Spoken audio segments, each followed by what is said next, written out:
Hi, good morning, everybody. If the candidates can please come over here to the front, please. Good afternoon and welcome to our beautiful city of Greenfield, the heart of the valley of Monterey County. My name is Beatriz Diaz, President of LULAC, Council number 32, and she will translate.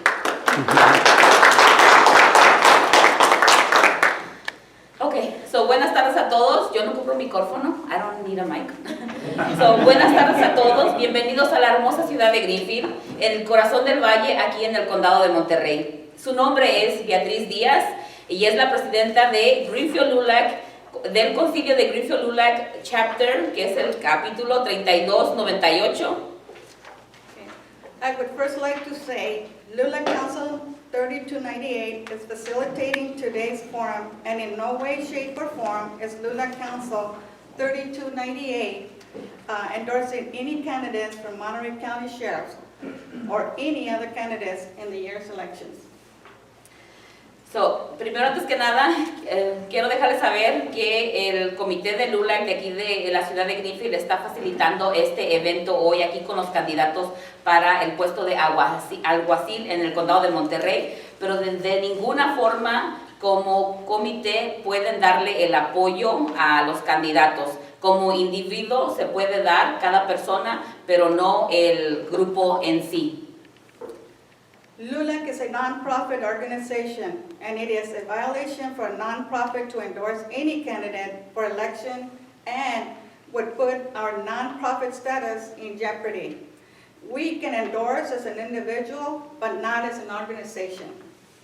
So, básicamente lo que acabo de decir un ratito atrás, me brinqué, es básicamente eso, que por el derecho, por su título que tienen como fundación sin fines de lucro, no pueden darle el apoyo a los candidatos, pero otra vez como individuo o cada persona por sí se puede dar el apoyo a los candidatos, porque si lo dieran como grupo, se les puede quitar se le puede revolcar su permiso o contrato que tienen. Now that we have that behind us, I would like to announce that today's forum is the first time Greenfield has ever, hosted a forum right here in our city of Greenfield.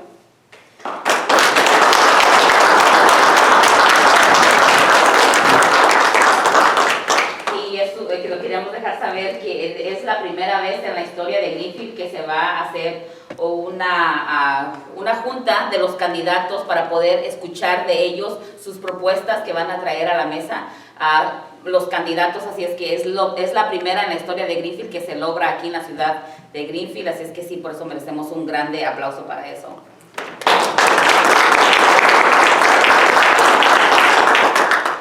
The mission of the League of United Latin American Citizens is to advance the economic, condition, educational attainment, political influence, housing, health, and civil rights of the Hispanic population of the United States.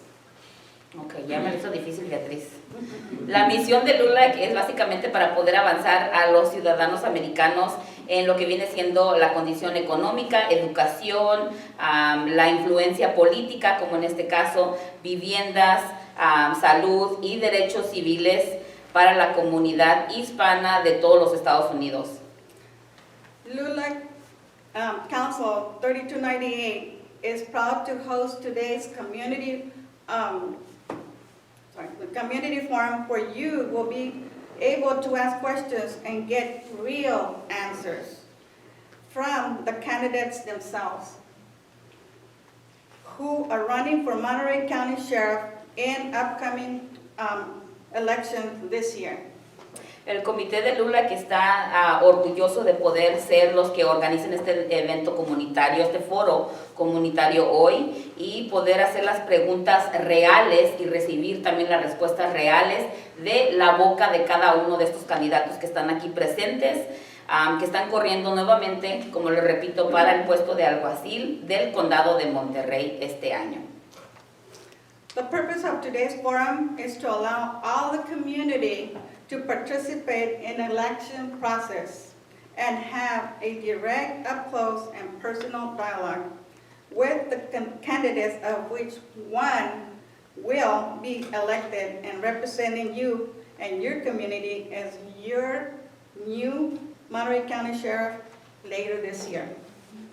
El propósito del foro de esta tarde es poder permitirles a ustedes, los miembros de la comunidad, que participen en este proceso de elección y que tengan un impacto directo y cercano con el diálogo con estos candidatos. Que se recuerden, uno de ellos va a ser el futuro alguacil del condado de Monterey a finales de este año. Así es que este es el propósito de este foro. Today, you will have an opportunity to ask and find out how these candidates plan on representing you. They're planning fixing the Monterey County jails, many issues, how they plan on fixing all the dysfunction at Monterey County Sheriff's Department. So, hoy la oportunidad va a ser para hacerle las preguntas a estos candidatos que están aquí representándonos para el condado de Monterrey. Se les va a hacer preguntas como acerca de la cárcel del condado, todos los problemas que han surgido ahí, cuáles son sus planes para poder arreglar la cárcel del condado y los problemas que han sucedido este tiempo atrás en el departamento. Y that's where you stopped, right? Yeah. Okay, yeah, don't want to go before. Yeah. The number one priority is public safety. And we need to know we are safe and that we are more than just one sheriff, deputy, patrolling our area in South Monterey County. We are tired of hearing all the negative stories that come out of our sheriff's department. La prioridad número uno es la seguridad pública y necesitamos saber que vamos a estar seguros y que vamos a tener a uno de estos alguaciles del condado de Monterrey patrullando el área sur del condado. Ahí estamos cansados de escuchar todas las historias negativas o las historias que vienen dentro del departamento del alguacil del condado de Monterrey. So please join us here today to work hand in hand to develop a realistic plan for a safer and comprehensive delivery of service that will involve each one of you as Monterey County Sheriffs. So estamos aquí. Residents, I'm sorry. So please join. Estamos aquí dándole la bienvenida para que podamos juntos desarrollar un plan realístico y seguro y comprensivo que podamos desarrollar con servicios proveyéndoles a los residentes de aquí del condado de Monterrey. Each candidate will have 5 minutes for introduction. Cada candidato va a tener 5 minutos para hacerse una introducción ellos mismos. And 5 minutes closure. Y 5 minutes y 5 minutos para cerrar al final del foro. Each candidate will have 3 minutes to respond to the panelists' questions. Cada candidato va a tener 3 minutos para responderle a las preguntas que vienen de nuestro panel que está en aquel lado. Our panelists are Audelia García. Levante la mano, por favor. Nuestro panel está hecho por Audelia García, Sonia Heredia, Yajaira García Mesa.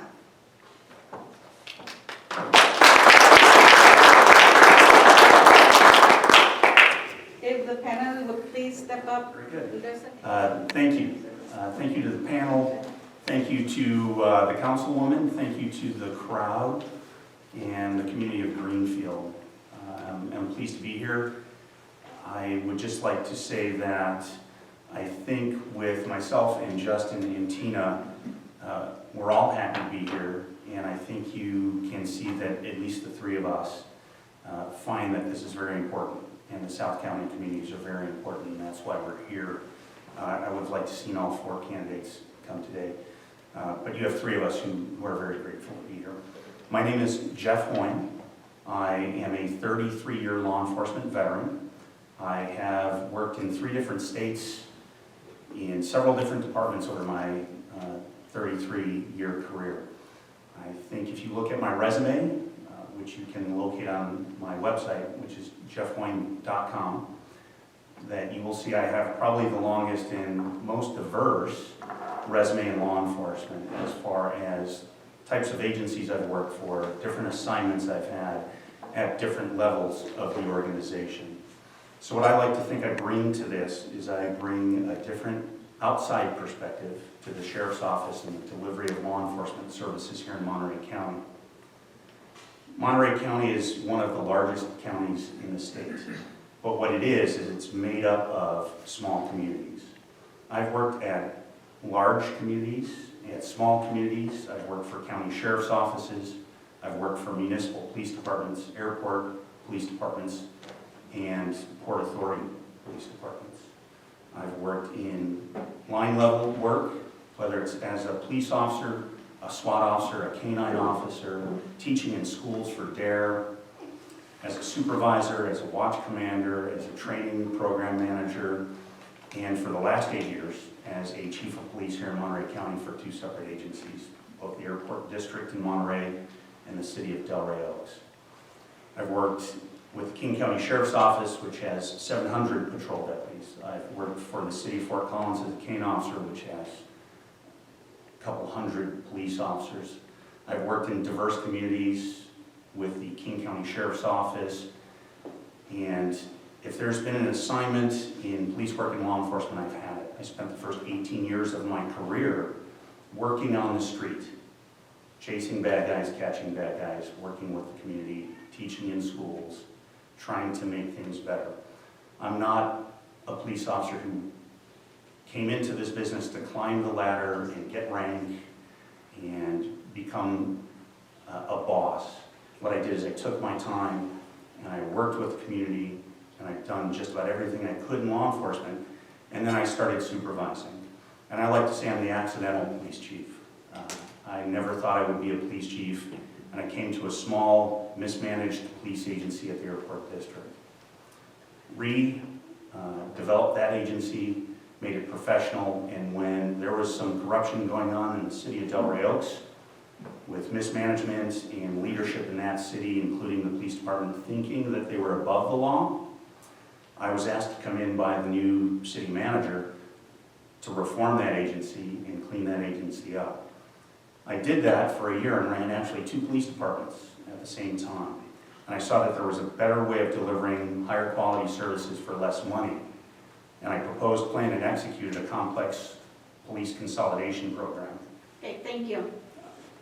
Okay, I'm at 4 minutes. Is that? She's got one. Oh, I had 5.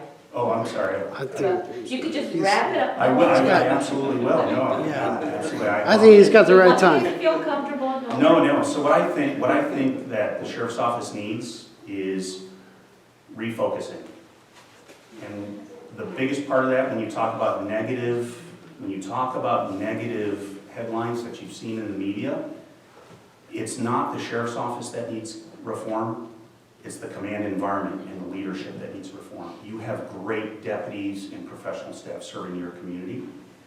And I think the biggest thing is the culture there, and it starts with leadership. And that's what I aim to bring to the sheriff's office. So thank you. Thank you. Thank you.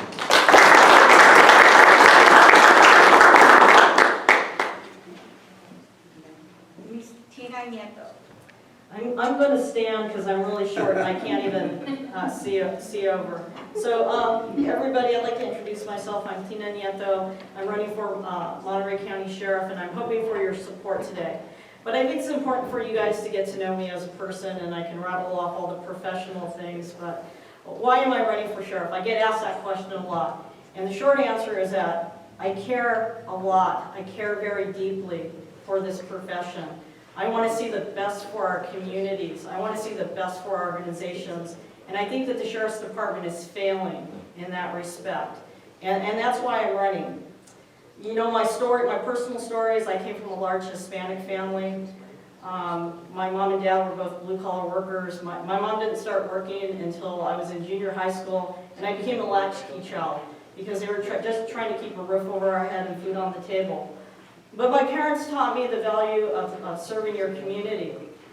And as I got older, there were people in my life, mentors, that said, hey kid, you can do more. Because I grew up in an environment where there wasn't expectations that I went to college. Because we didn't have the mentors, we didn't have the role models.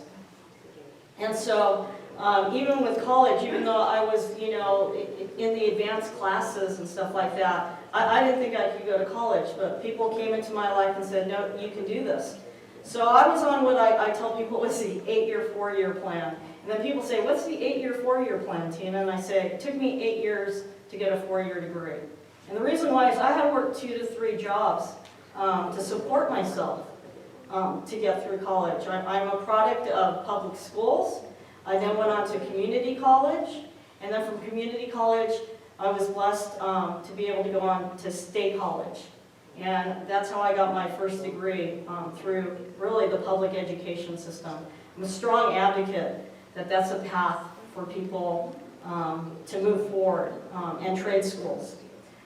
And so when I was in college, I like many people, you know, I jumped around and what did I want to do? And I joined the police department. So prior to coming, I'm currently the Marina Police Chief. I'm a trusted law enforcement professional. I have over 33 years in law enforcement, and sometimes I disagree with Jeff because I do believe that I have the most experience in the profession of policing. The last almost 5 years now have been with the Marina Police Department. Prior to that, I worked for the Los Angeles Police Department for over 28.5 years. And so the last 15 of my years has been as a law enforcement executive. In Los Angeles, which is a 10,000 per sworn officers, I was a command officer who ran large portions of the city. I actually had 4 different commands where I did that prior to coming to Marina. I started in East Los Angeles and then moved to the poorest part of the city in South Central, and then moved to what is known as Koreatown, where some of the most notorious gangs actually started, MS-13, 18th Street, and then finally to West Los Angeles was the more affluent areas. So I've seen from the poorest to the richest folks in Los Angeles, and you know what? Sometimes it's not fair. It's just not fair how people are treated. And that's one of the reasons I'm running for sheriff, is that people need to be treated with respect and dignity. People need to have opportunities to do better. Our sheriff's department, and it's not because of the men and women in the department, the men and women of your sheriff's department are caring individuals who love their communities. I deeply believe that, otherwise I would not be running for sheriff. But they lack leadership. They lack leadership. And not somebody who just stands up and gives you taglines about what a sheriff should be. But somebody who, for myself, I've spent over 3 decades in this profession, and I've produced results.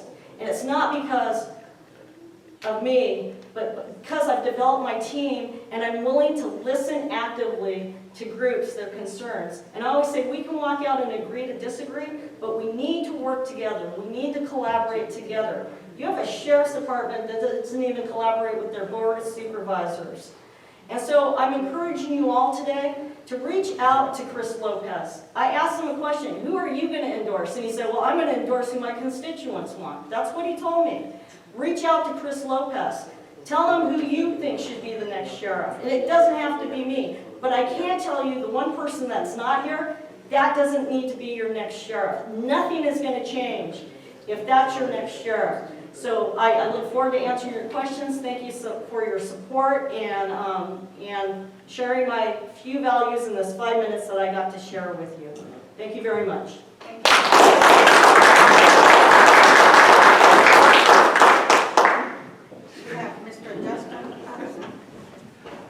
First off, let me thank you all for being here and inviting us all to be here. I agree with Jeff and Tina. It's a pleasure to be here in front of you and get this opportunity. And I'm going to basically 100% agree with Tina and the other guy that's not here. We don't want another sheriff. And that's why I think all 3 of us are running, because we know and we've seen the articles that come out in the paper and what's happened. But let's go on about me. I've been a deputy sheriff for your sheriff's department for roughly 22 years, just shy of that.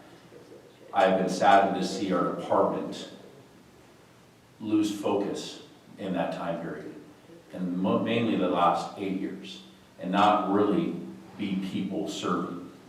It's my opinion, my belief that the sheriff's department and its executive management team have become more self-serving. The job of the sheriff, the number 1 job of the sheriff, is often confused with, they say the sheriff has to have the jail and operate the jail. That's true to an extent, but the actual number 1 job of the sheriff when he gets elected for you, the people, is to protect your individual rights, your constitutional rights as a person and as businesses. I watched over the last several years businesses get shut down in our community because you were told you were not essential. People were told they were not essential to provide for their families. And our government overreached and told you to shut down and stay at home. They didn't give you enough money to survive. They chose who was essential. Our Constitution of the United States chose who was essential when it was built by our forefathers, by life, liberty, and the pursuit of happiness. And that's for each and every individual in our county, no matter who you are, Democrat, Republican, Independent. Every single one of you is essential in the eyes of the government that was built for us. But our government chose to turn our backs on us and tell us, oh, you know what, only Walmart's essential, only Costco's essential, only Target's essential. And they did not stand up for your rights. I saw and I studied several sheriffs across the nation that did stand up for their communities and said, no, we're going to keep our communities open, we're going to keep our businesses open, and we're going to allow our employees and our workers and our citizens to go to work as they deem pleased. You get to choose, not the government, not our county council, not our city council, are not to choose what you can and cannot do. We are free people. My job as a sheriff is to protect that freedom. My job as your sheriff will be to stand in the way of a tyrannical government. In my eyes and my belief is Gavin Newsom told you to go home. President Biden told you to go home and didn't stand up for you in your community. You need a sheriff, just like Richard Mack did against Bill Clinton, that will stand up and sue the federal government and say no, no more. And he won because he had that right to stand up and protect you, the people. That's the kind of sheriff we need. I have worked in your county for the 21 and a half years, going on 22. I've done canine handling. I've been on the SWAT team, and these two are 100% right. Your deputies are great people. They are just have failed leadership that has failed you, the community, and failed the deputies. I thank you from the bottom of my heart the opportunity to come and speak before you. I think this is very important, and I want to prosper your community. You only have 59 to 60 deputies right now for an entire county. That's not enough. That's not a level of service that you deserve. You people deserve 90 to 100 at the minimum. When I started the patrol for Monterey County, we had 130 bodies roughly, covering the entire county. We were sending out 20 guys every day, responding to you in a timely manner. That hasn't been offered in 10 years. We need to get back to that, providing a level of service for you. So when you call, you get a deputy in a timely manner, not waiting hours on end. I know here in South County, I know you guys have 2 deputies down here at any given time. That deputy to come to Greenfield or come to Soledad is taking 45 minutes to come to your rural areas. Or if your city, the police department needs a deputy, they're asking for backup, it's taking them 20 minutes. That is not good. You got Bill Mixer over here is now the acting police chief of Greenfield. I know if he wants a cop, how long does it take to get to you? Too long. We need to have 4 to 5 deputies down here working for you at any given time, 24 hours a day, 7 days a week. And that's my plan as your next sheriff, is increase the bodies on patrol to a level of service that's provided for this community. My name is Justin Patterson. I'm running for your sheriff, and I appreciate your support. Thank you very much.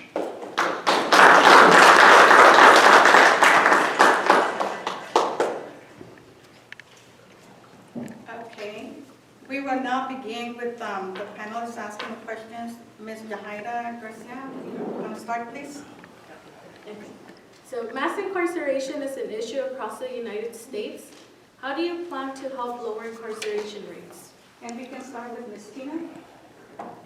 Thank you. So you're right. This is an issue that is something that's debated across the nation. We are looking at it from many different avenues.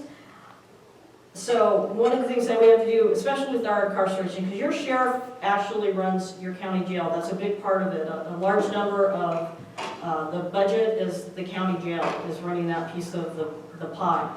And so we have to look at what's causing the incarceration rates. There are things that are out of the control of the sheriffs. We have to really take a look at our programs in the sheriff's. You know, one of the candidates, he's not here today, said to me, well, we have, 28 programs to help incarcerated individuals. And I asked that person, are they working? And they couldn't answer that question. So for me, is what programs are working, what programs aren't working in your jail, and what kind of metric system is set up? They call it strategic plans, they call it metric systems, they call it audits. And it's about holding people accountable and being transparent to the community about how we're working with our incarcerated population. Do they have a path for wraparound services when they get out so they don't get reincarcerated? Are we providing educational services for our incarcerated population? Where are our monies going? I asked some of the board of supervisors, well, how do you make sure they're spending the money the way they should be spending it? There's no transparency right now with the sheriff's office, and they can't even get into what I call the books to look at these issues. So I also serve as one of your post commissions, and what a post commissioner is that it's the peace officer standards and training for the entire state. We look at policies, procedures for over 80,000 sworn officers. That includes deputy sheriffs, state police, municipal police, to look at these issues. And so this is, incarceration. It doesn't fall under post. It actually falls under the BSSC, which is a commission that right now your legislators are asking to possibly put some regulatory, power behind the BSSC, so that they can come into sheriff's office and say, hey, is this working? Is this not working? What are we doing so people don't reoffend? So there's many things. As a sheriff, one of the things I am going to look at is the efficiencies, the effectiveness of the programs that we do have in with the incarcerated population. I also am actually going to speak with the incarcerated population, because guess what? Sometimes they have great ideas, and we should not ignore them, and we should treat them with respect. And when they feel humanized, guess what? Sometimes they don't victimize our communities.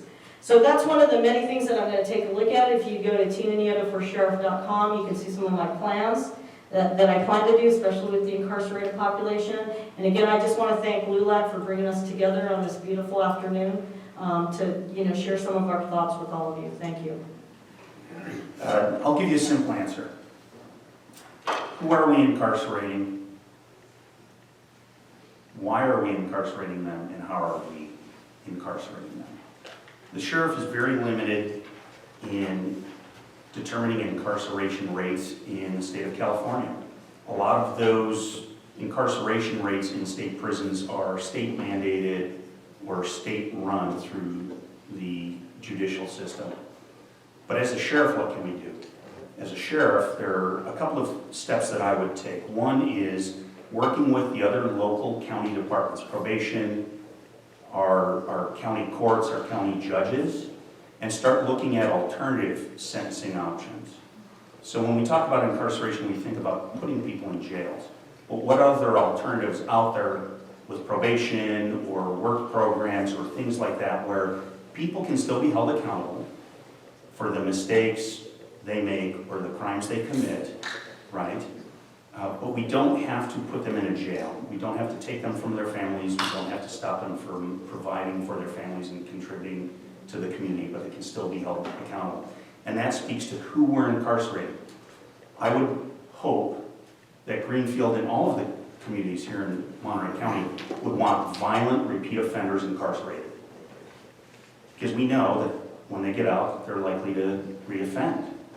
But those low-level offenses or low-level drug crimes, or when people make a mistake, like we all do, should we be putting them in jail? Because it doesn't just harm them, it harms their families, it harms the communities. So let's look at who we're incarcerating. Okay, let's look at how we're incarcerating them. We can hold people accountable without putting them in the jail.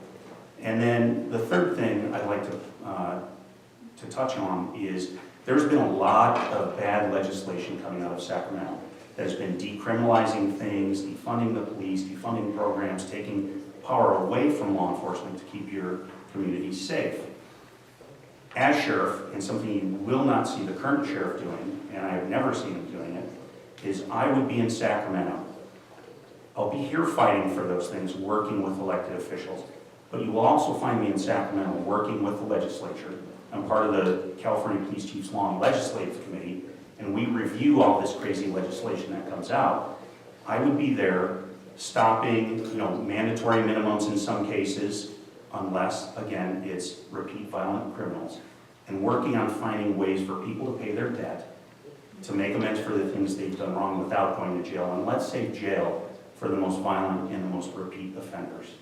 I agree, we do have an overcrowding of our jails and our prisons, and there needs to be somehow a way to figure out how to get people to stop reoffending. And that starts with families. That starts with education. That starts with good education. And giving people the opportunity to find better jobs. When it comes to the misdemeanor, the low-level crimes, we do have to figure out a way to handle that in a constructive manner to try and keep them out of jail. If they do a petty offense or a misdemeanor offense, let's look at finding jobs for them. I have a good friend, he's a construction, owns a construction company here in the coast, and he is always looking for employees. And I think if we can get a collaborative effect to where we're working closely with all the businesses across this county that are looking for employees, looking for those that they know that they've made that mistake, they're still willing to hire them and give them that opportunity. But we need the sheriff's office to actually sit down and talk with the criminals that we do have in the custody and let them know, hey, we do care. When I said that we're for the people, we're actually for all the people, which means the people that are in our facility. They have to be treated with respect and dignity and given the opportunity to try and, become that good citizen again. We've seen over and over throughout our career, I'm sure all three of us have, people that have actually gone to jail or even prison and come out and gone, I want a new life. I want to change my path. But they need that one individual from a law enforcement standpoint that gives them that push and tells them that, hey, we do care. We want to see you not offend, reoffend, continue to reoffend. Right now in the state of California, we have reoffenders on a daily basis that continue to reoffend because they may not have the support. And that's where we as a community can get together and start to support them and give them the tools that's needed. We need to look at the programs across the board, the many programs that the Sheriff's Office has. They're not all working. They're not. So let's get rid of the ones that aren't working, and let's focus on the ones that are. And let's empower them to go back into their communities and get the support from their communities. Because these communities, especially in this community in Monterey County, is extremely supportive. They've been extremely supportive of our Sheriff's Department. And that's what's important. We have to look into having a push from the community and have a collaborative agreement with the community. And not just be, hey, I'm just the sheriff and that's it. They need to be the sheriff for the people and to work with the people to make this county a better place to live. And there are many criminals that I've been in there that have good hearts. I've worked that jail. I did that, worked in that jail for 2.5 years and ran into several good members of our community that were behind bars. And they made a mistake. We all in here, not one of us in this room is perfect. And we have to understand that as law enforcement officials. Thank you. Okay. Ms. Sonia Heredia, let's rotate and we can ask Mr. Patterson the question will go around. Okay, first of all, good afternoon, and I'm glad that you guys are here and make it to the forum here to Greenfield. Thank you for being here. And my question is for you guys, is if you get elected, what will you budget your priorities to be? And we'll start with Mr. Patterson. My first priority is the level of service that we're providing is just nil. It's not enough. My first priority would try to get as many as 90 deputies on your street as quickly and as efficiently as possible. And that's with hiring good quality candidates.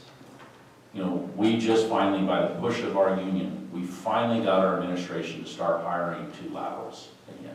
We haven't been doing that. We've been hiring deputies, put them into the jail, and unfortunately it takes too long to get those deputies out of the jail onto the streets. And that's why we've gone from that 130 plus bodies on the streets to now 60. It's just not enough. We have to be able to provide a level of service that makes our community safe. Same thing with the jail. We have to look at other avenues to put more deputies in our jail. Right now you are paying, as your taxpayer dollars, 100 hours of overtime on a daily basis in our jail. We have deputies in our jail that are working 4 16-hour shifts in a row. That's not safe. We tell our truck drivers that they could only work for 8 hours. But you have your deputies that have to protect the community in that jail doing 16-hour shifts on a daily basis. They're tired, they're beat, and they're calling in sick, and they're going out on work comp claims because they're just exhausted. So that's my first priority, is getting deputies on the streets and getting more deputies in our jail, so they're no longer being worked to basically to death. You know, we have to stop that. We have to be compassionate to them. We have to be compassionate to the people that we serve. And to do that, we need more deputies, and we have to work with the board of supervisors to get that done as quickly as possible. Thank you. I don't think anybody's going to disagree with Justin that we need more deputies and we need more resources. So what my priority would be is to run this $130 million business like a business. The sheriff's office for the last 7 years has not had a strategic plan. Any organization, any business, it's like if you work for a $130 million business as an owner and you decided not to have a business plan. What are we going to make? What are we going to do? Who are we going to market to? So nobody goes and invests $130 million with no plan. And you, the citizens, are making that investment. So my first priority would be to review the budget we have. What are we wasting money on? And let's stop those things. And let's take those resources, and that's how we pay for the deputies on the streets. Do we have pet projects? Do we have units that aren't effective, efficient? Let's stop it. Let's focus on the basics. So that's my priority, focusing on the basics, public safety. Deputies on the street, deputies in the jail, number one. Number two, let's put together a strategic plan for all the divisions of the sheriff's office so that they're working together for a common vision. And we'll make that vision not only with the men and women in the sheriff's office, but with the communities. And that can include things like safe communities, which impacts the patrol division. Relentlessly investigating crimes and holding repeat offenders and violent offenders accountable. Making sure that our jail environment is safe not only for those in our care and custody, but for those hardworking deputies who have to be there doing the hard work day in and day out. So my priorities are run the sheriff's office like a business, put together a strategic plan, make sure that we're using our resources as effectively and efficiently as possible. And we could probably do that with $130 million if we, make sure that we're good stewards of your investment in your sheriff's office. And then the third priority is not business related, it's community related. I would make sure that the sheriff's office invested a lot more time and energy reconnecting with its communities and coming up with community-driven and taking community input, but making community-driven plans for those individual communities in the county. The county is made up of many different types of small communities, and having been a chief at a small community, I know how to deliver that small town policing that we tailor for each individual community. So those are my three priorities. Thank you. So I always tell people, I've never walked into a leadership position with a budget that I said, gee, I have enough money. That's not the case. You're going to hear that all for when it comes to public safety. There's always that demand that we need more and more and more. However, my 15 years experience running both large and small budgets has taught me that you have to make do with what you get, and you have to be able to explain where the monies are going, how they're being spent. The budget's actually higher than 130. About 3 weeks ago, your Board of County Supervisors, the Sheriff's Department came in front of them and were asking for another $16 million for their budget to fill some of these vacancies. I absolutely agree. We need more police officers out on the street. But we have some constraints with our sheriff's office because of, again, the failed leadership, where we can't make the mandates of the Hernandez settlement. The Hernandez settlement was in 2013. The agreement was made in 2015 of the things they were going to do to fix the jail. And these were serious things that were happening in our jail. These were deaths. These were medical care. And now we're in 2022. And every year, the Sheriff's Department is spending money to pay for the monitors that come in to do the audits. This isn't free. We have to pay for the lawyers. We have to pay for the auditors. And so your sheriff's budget are going to programs that don't make your community safer. It does improve the lives of the incarcerated population, but we're spending the money over and over again because it can't meet the best practices. That's failed leadership. That's a failure of the leadership team. So community safety is my number one, but I gotta tell you, one of them is collaboration, working with our board of supervisors, and also developing our executive staff. Because everybody just points fingers in your sheriff's office when it comes to our budget.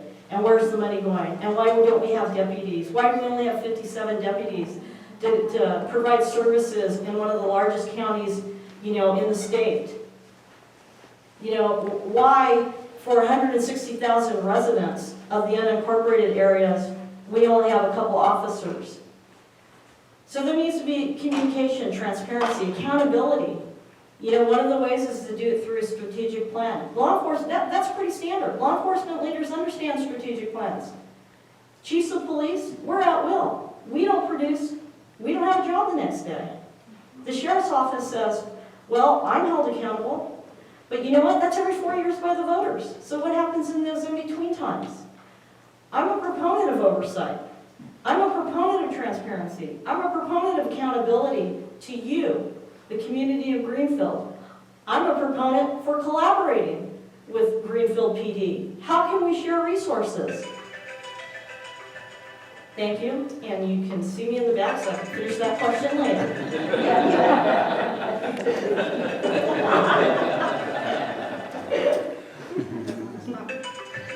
Sounds fun. So it's not just me. Sheriff Ms. Audelia Garcia, she will be reading the question in Spanish, and Ms. Sonia Heredia will be repeating it in English for you guys. Antes que nada, buenas tardes. Mi nombre es Audelia García, miembro de la comunidad aquí de Greenfield. Y sí, tenemos una duda, ¿verdad? Ante su liderazgo y ustedes como alguaciles de Monterrey, ¿cómo sería que trabajarían con migración? ¿Verdad?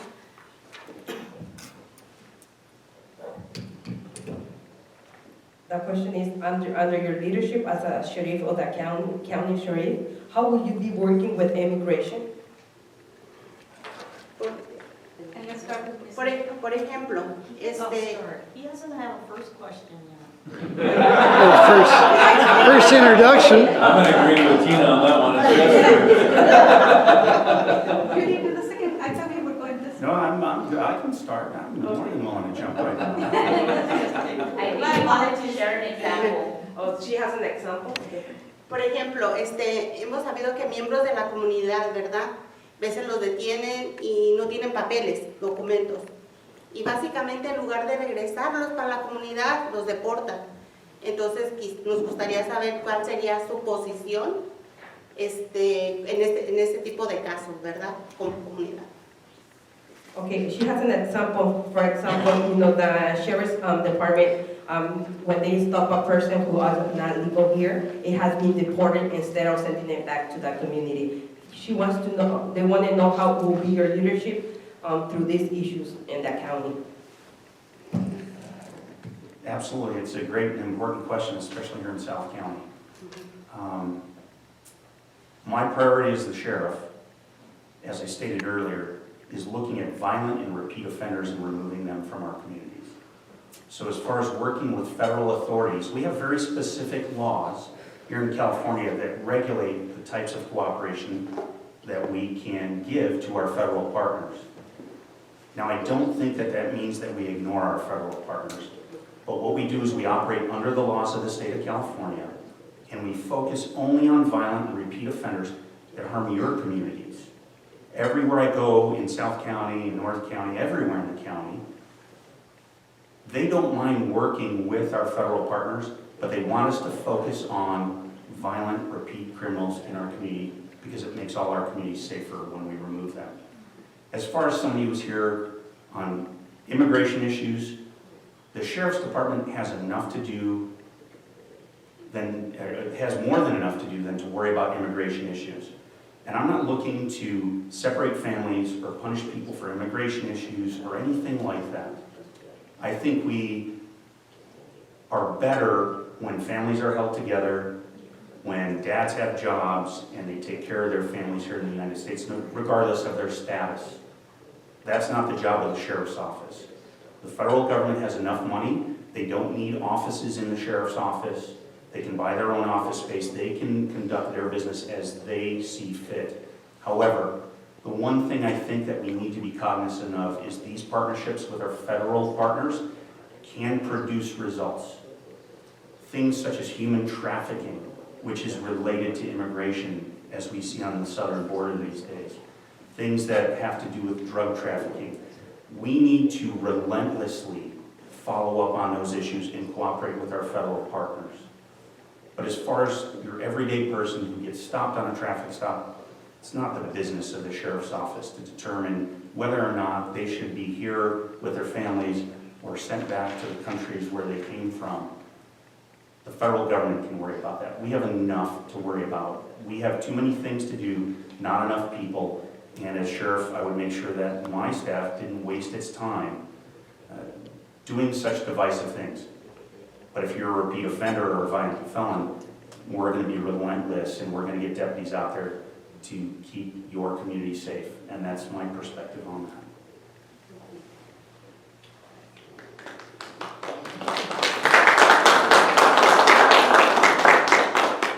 Mr. Patterson?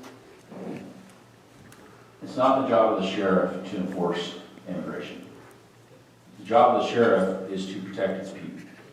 And we have people from other countries in our community. We have people from our community that victimize and terrorize groups within our community.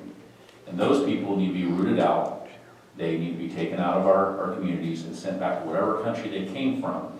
Because, like Jeff said, we have enough to do at the sheriff's office. We have a busy plate. There's crime up and down this community. We have to focus on bringing that crime down. This is a community filled with agriculture.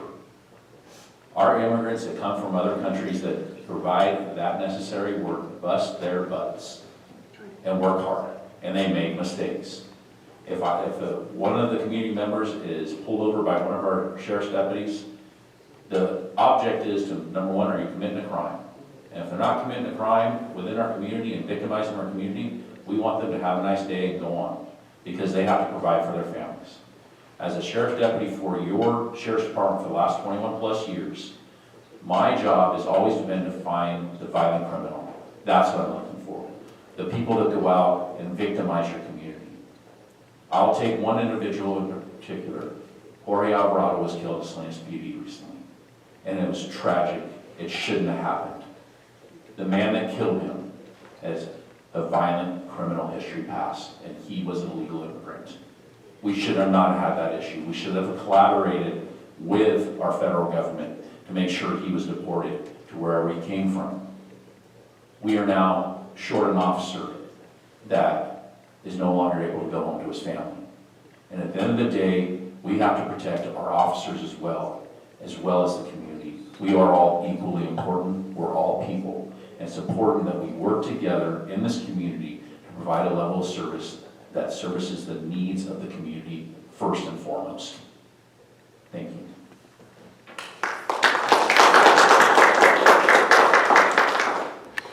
So, for the last 20 years, I've been saying this.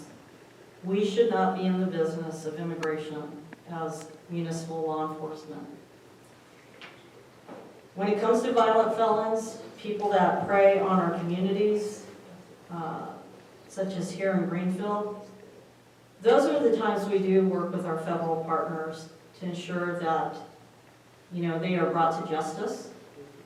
And if that means they're deported back to the country they came from, then that happens. But they are brought to justice. But for the everyday community member that may be here illegally, that's not the case.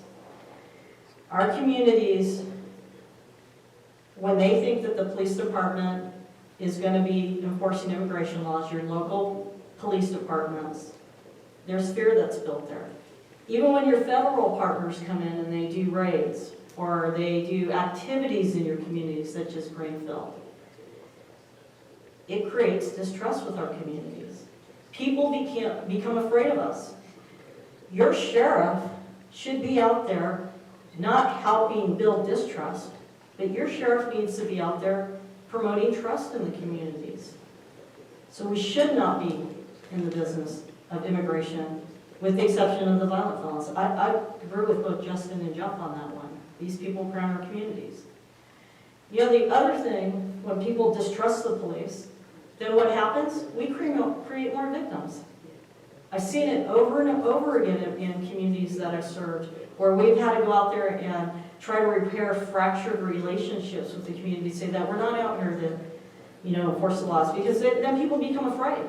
They're afraid of the sheriff, they're afraid of Greenfield Police Department. They're just afraid because they don't know the difference, right? So we, as the sheriff and as our law enforcement agencies, should be working with groups, such as all three of your groups, to get out there and educate people that that's not what we do. That's not the business we're in. You need to be calling us when you're a victim of a crime, so we can help, bring justice to you. We're in the business of justice, whatever that means to you. We're in the business of justice. And so we should not be in this business of immigration. And I'm going to repeat that over and over again because I've been repeating it for 20 years, and it seems to keep reoccurring in our communities. But as a sheriff, the one thing I can guarantee you is that I'm going to be coming to Greenfield and talking to your groups that are afraid. Explain on a one-on-one why they shouldn't be and how we can partner together to make it so there's more trust between the sheriff's office and Greenfield PD and, King City, so we can bring justice to all of our communities. Thank you.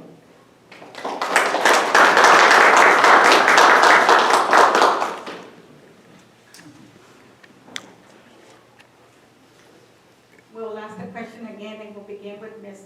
another Spanish one, because we're going this way and that way. From Ms. Garcia. Olivia?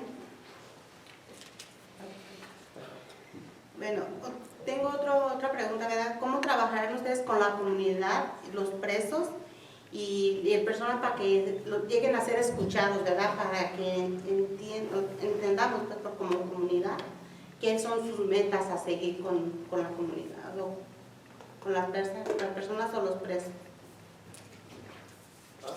The question is, how can you be able to work with the community inmates, and how could you be able to listen to the community members of their concerns or worries?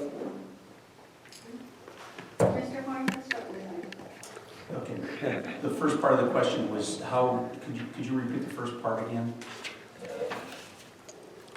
As a sheriff, how could you be able to work together with the community inmates, and how can you be listening to your community or the county or their concerns or worries? It all comes down to effort. When people effort to reach out and listen to each other, that's when people start listening to each other. So it's all effort. You can have sheriff's candidates like us. You can have a current sheriff who uses lots of platitudes. I'm going to listen. I'm going to do this. I'm going to do that. But it comes down to effort. And that's when I talked about a strategic plan. Part of that strategic plan has to do with community outreach. And it's not just the sheriff. What I need to do is develop a culture of listening throughout my organization. And that starts with the leadership team and setting clear expectations.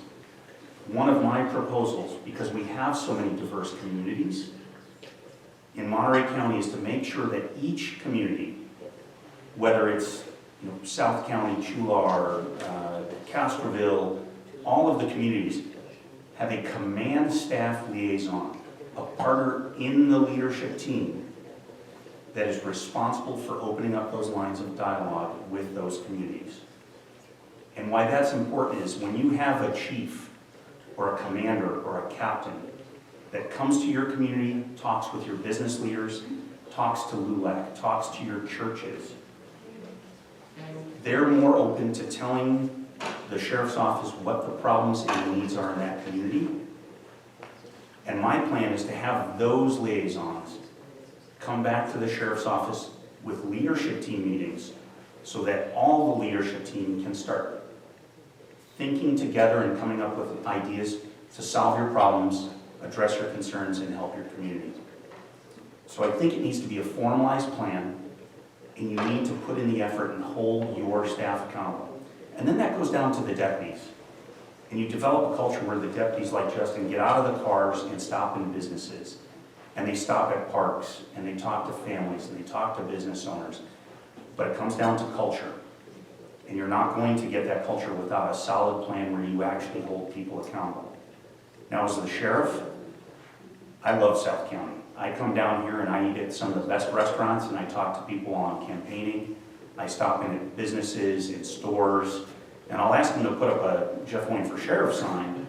But what I'm finding out is in this entire election, win, lose, or draw, the thing I'm enjoying is meeting new people and making new friends. And if I'm having that much fun and I'm enjoying it this much campaigning, I can't wait till I'm your next sheriff, because you're going to see me in your communities doing those very things. But I'm going to make sure that my staff knows that that's their responsibility too. Thank you. Mr. Tyson? One of the things when I'm elected sheriff that we need to focus on is community forums. This is a great example of what we're doing right here. You've invited us here to be here. We need to focus on town hall meetings where we can get our command staff, myself, into each community and focus on what is bothering that community the most.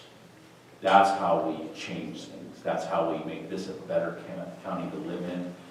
And that's how our businesses thrive. Because then we have a responsibility of sheriff coming in and going, what can we do for you? One of the things my father taught me at a young age, he says, when you walk into a room, check your ego when you come through the door. And understand that there's always somebody smarter in the room than you.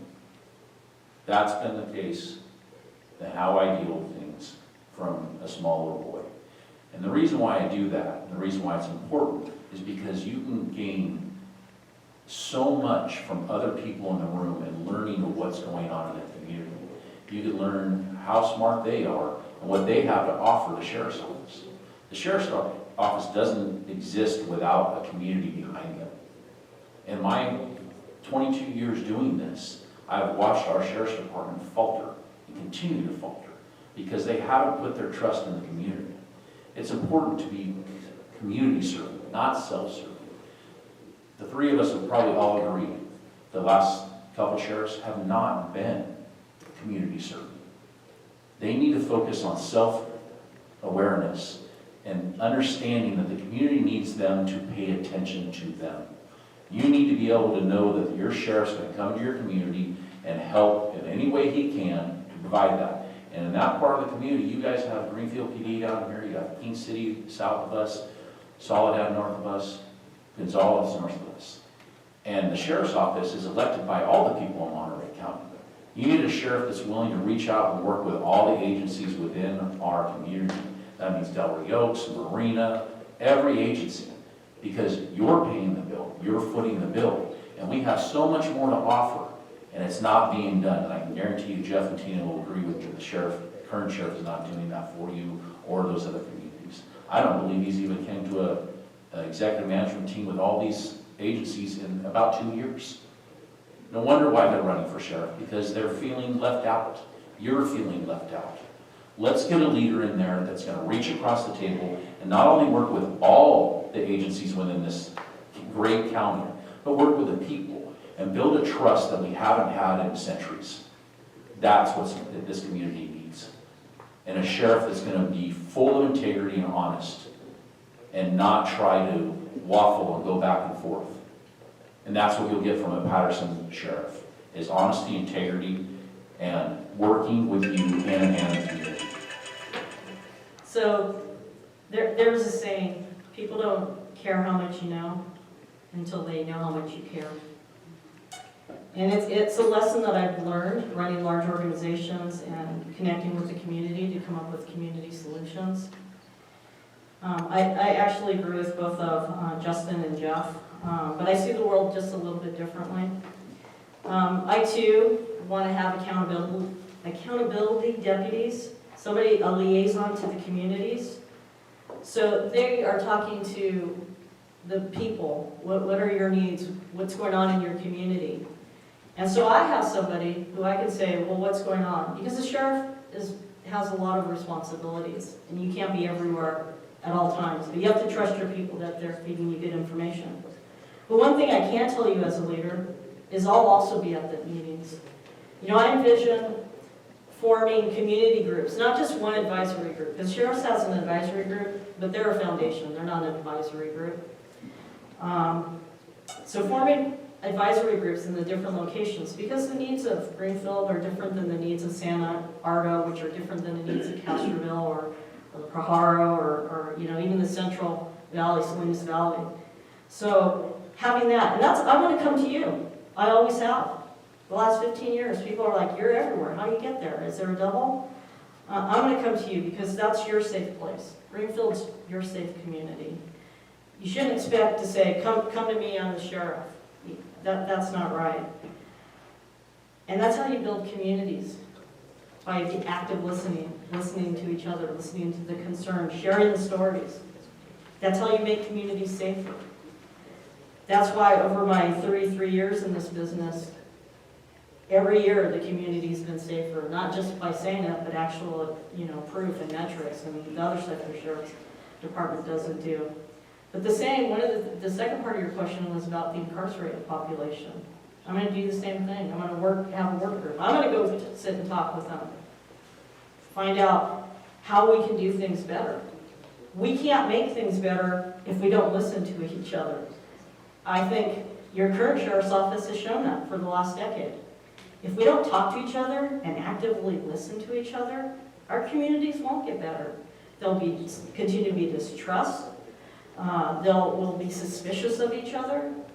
So accountability, honesty, talking to each other, the whole active listening piece, that is something that I can guarantee you that I will do as your next sheriff. Not because it's a tagline, but it's something I've been doing over the last 2 decades. TinaNietaForSheriff.com. That was my commercial. Just kidding. Add that again. Okay, I would like to go ahead and have the audience, ask the audience if anybody has a question, and we can continue with the panelists, just in case it's Sunday, they might want to leave. So does anybody in the community would like to have a question? You can step up to the podium, please.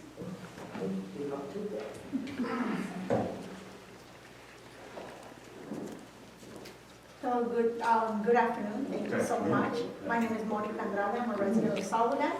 And my question is, in a time where that we're living through, you know, we have one end that has defund the police. The other end is militarized or law enforcement.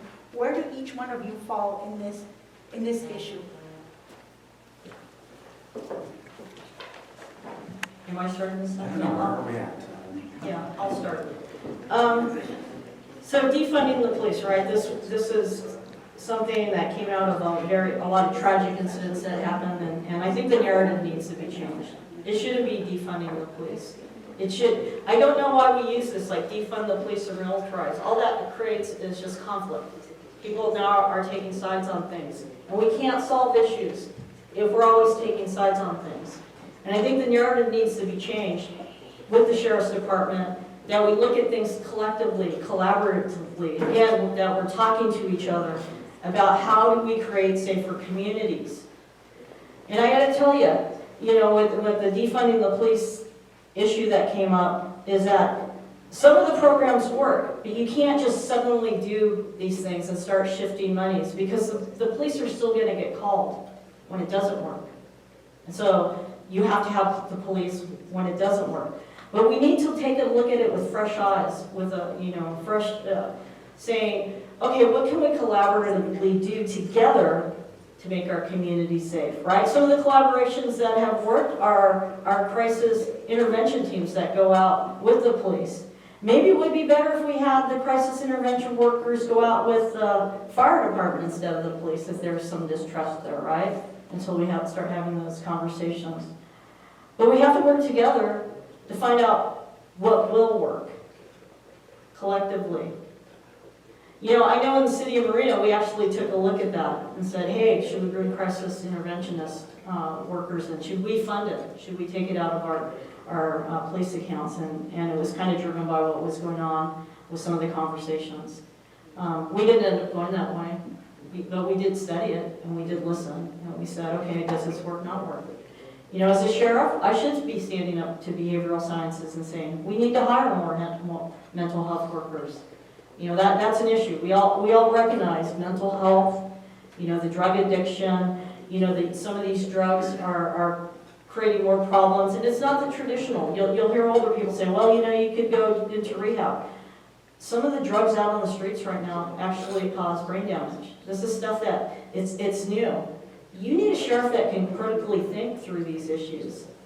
Someone like me who has critically thought through and found solutions to deal with some of these harder issues that we're going to be facing in the future. So I got to tell you, I don't know what the answer is because it is a very, very complex issue. But I do know how to work with community, private partnerships, with other government agencies to try to find out what works best for us as a community. Thank you. I'm Tina Nieto. Mr. Hoying? You know, I'm going to agree with Tina. I think there are a lot of programs out there that are very exciting that are coming up that law enforcement can partner with critical intervention teams and things like that. But I think I'm going to try and answer your question a little more directly. As far as defunding the police, law enforcement departments across the country need more money and they need more resources. You know, just like families in their homes and their households need more money and more resources to do the right thing. So do police departments. And probably one of the biggest issues that we need is training.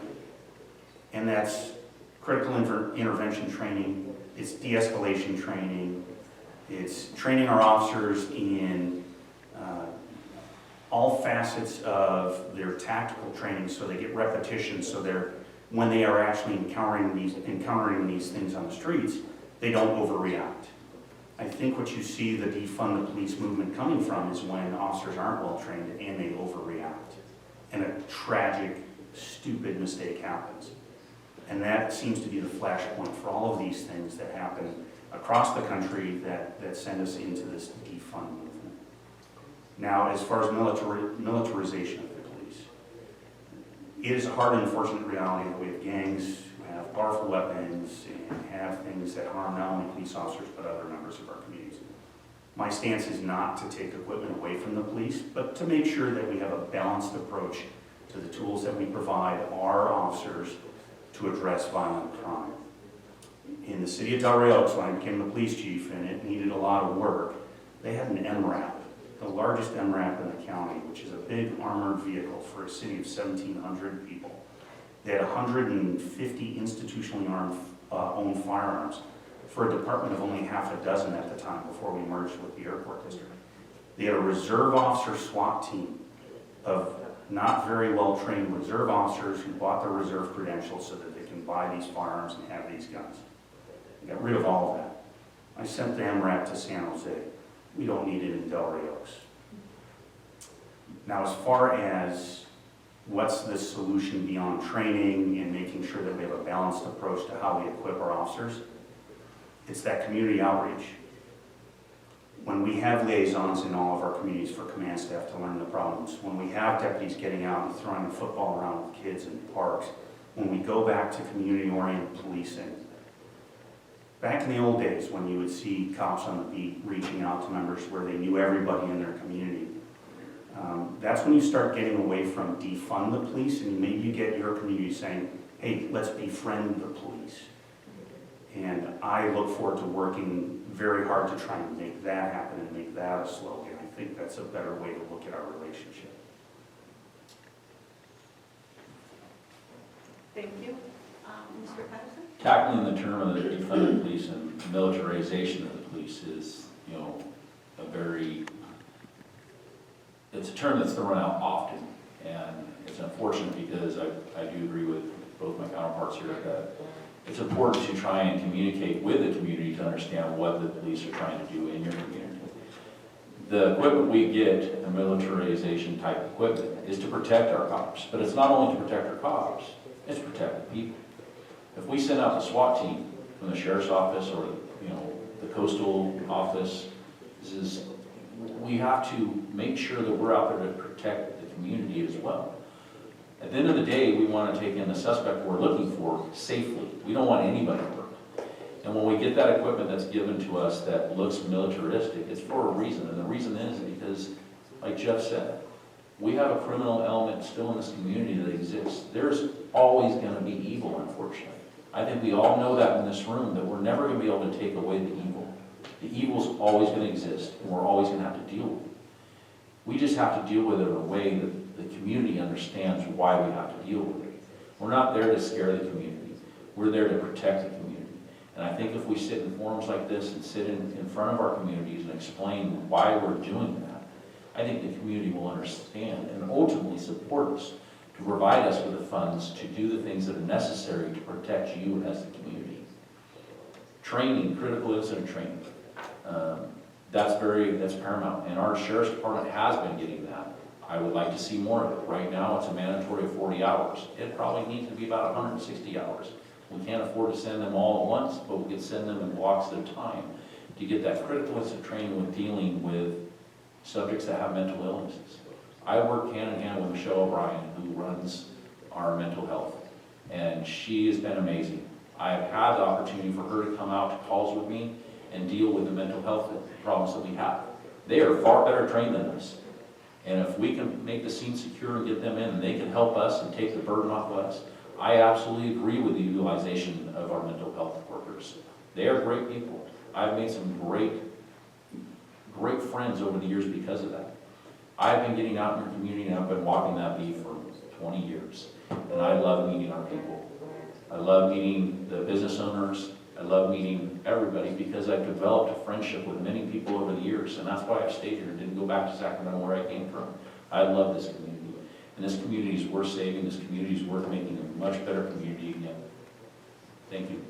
My name is Jose Vázquez. I live in Greenfield. My question is for the members of this comment to make this forum do not bring any information about you, what you are, every candidate, what you are, where you're from, where did you do this. If we're supposed to know after you come, 100%, and you will live with what your name, where you are, what you're doing from the community. I have another question for you. It's very important to explain to the community what did you do this with the sheriff? Because the police, what is the police and what is the sheriff? I need, in the time I live in Greenfield, we need in every, like for example in Gonzales, Soledad, Greenfield, and every one of these counties, put up something like a 3 or 4 sheriffs. Because I know somebody comes from Salinas, it's very hard when something happens in emergency. That's what I think. Thank you. I believe I'm first on this. Yes. Number one, I believe he was asking where I'm from, where we're all from. I'm from a small town in Aurora County called Georgetown. Many people probably don't know where that's at. It's up in the foothills, kind of northeast of Sacramento. I grew up under blue-collar workers. My dad worked for the railroad for 40 years. My mother was a beautician in cuts hair. She actually tried to get me to go on a haircut for a while. I come from a very large family. There's 6 boys, 2 girls, and then 2 foster kids. So I got beat up quite a bit because I was one of the younger ones. And why I became a cop out of that is beyond my brothers that are, where'd you come from? I did a ride-along at age 18 and I became hooked, to be quite honest. I became hooked because I saw an opportunity to be a people servant. And I felt caught up on that. My mom called me Justin, and she believes, she said that that's for justice. And I truly believe that's where I was led, to be part of the justice, the scales of justice that our country has developed over the years are important to me. I moved down here in 2001 thinking that I was honestly going to go back to the Sacramento area or Aurora County area and become become a cop up there. But Monterey County gave me that first opportunity. And I fell in love with this county and said, I'm not going anywhere. I met my beautiful wife Jessica here in this county. And God blessed me with having such a wonderful woman by my side. But not just that, I found a love for law enforcement that runs deep. And it's important that your law enforcement officers, not just your sheriff, but every officer you have work for you, displays that characteristic in them and understands that we are all community servants to you. And you know, you asked about how are we going to get more people in your community, more deputies in your community. And that comes with sitting at the board of supervisors table and explaining to them our community's asking. And I'm pretty confident the community, and you sir, will probably back up when I go to the board of supervisors, walk in with me as many other community members and say, we need more cops. So we're not waiting that 20 or 30 or 40 minutes to get a deputy to assist us, or a police officer for that matter in our cities. We need to work together as a community, and we can do this, and we can force the board of supervisors to give us the things that we need as a community to protect you in the community. That is one of the most important topics in the sheriff's office, is to be there for this community, be effective in the community, and have community trust, which is paramount. Thank you again. My name is Justin Patterson.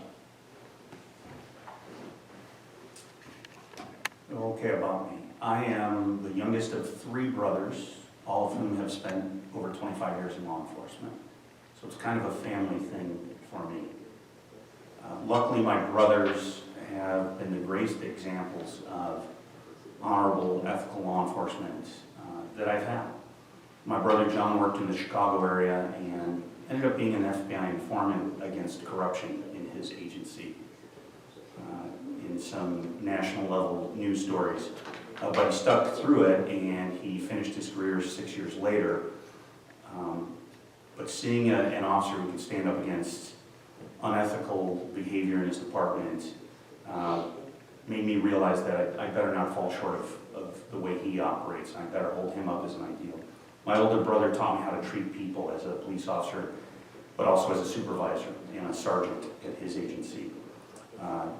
So I've had great examples, and I hope to live up to their examples. They're the better versions of me, without a doubt. Everybody asks if my father was in law enforcement. No, he had a lot of contact with law enforcement when I was a younger child, but it started with us 3 brothers. Grew up without a mother. My mother died when I was very young. We grew up on the west side of Chicago. My brother Jim, my oldest brother, went to Colorado to be a police officer, and I followed him there. Did 12 years in Colorado as a law enforcement officer, another 12 years in Washington State, and was blessed to become a police chief here in Monterey County. Currently, I'm the 2nd longest serving police chief in the county, and I look forward to maybe being one of the longer serving sheriffs in your county in the last few decades. I have 3 young children. They live in Seattle with their mom, and they are why I do this. I have 10, 12 years left in this career, and the most important thing to me as I get older is to be an example to my children, that we take more responsibility as we can. As we get stronger, we take more responsibility to make things better for our communities, our families, and ourselves. And this career has given me a lot of value to my life, and it's time I give back, and this is the opportunity for that. As far as getting more cops in your community and out into more deputies, first and foremost, start with the budget and stop wasting money. Let's find out, because there is waste in that budget. Let's stop. Before I ask for any more money, I'm going to do the best I can with the money that I have. And then if I need to go to the Board of Supervisors and ask for more, I'm going to show them why. And I'm going to make sure that I can prove that I need more money. And I'm going to ask for all the communities supporting me to make sure that when we ask for that money, it's not just me asking, it's the community. Senor, thank you for your question. I already shared when I answered first a little bit about my background, but I was born in California, in Southern California, raised in West Covina, I'm one of 6 children. You know, my mother and father are still together. My dad was in the Marine Corps. He met my mother, and they were married by 16. Or she was 16 when they got married. And they were still together and still alive. Who are actually going to be moving in with me in a couple months. Because they'd have to live off Social Security, and they can't afford it. You know, the reason, you know, I think I'm running for sheriff is I love our communities. I love policing. And all my stories are good ones, actually. When we moved to West Covina, we were only the second Hispanic family to move there. It was mostly white. My father was a bartender. He drove a beat-up old car, and he would get stopped every night by the police. What are you doing here? Why are you here? I think that, until they got to know him, I think that's why I'm very, I have a lot of compassion and why I'm multi-layered, and I understand, or I'm very empathetic to people's stories, because I'm sharing the same story. My family actually is, the stories are from the El Paso, New Mexico area, my grandparents. And they were farmers. They grew Hatch chilies. They were chili farmers. I still have many cousins there. But my story also includes, I don't speak Spanish. My Spanish is muy mal, you know, and you have to despacio, you have to speak slow when you speak to me.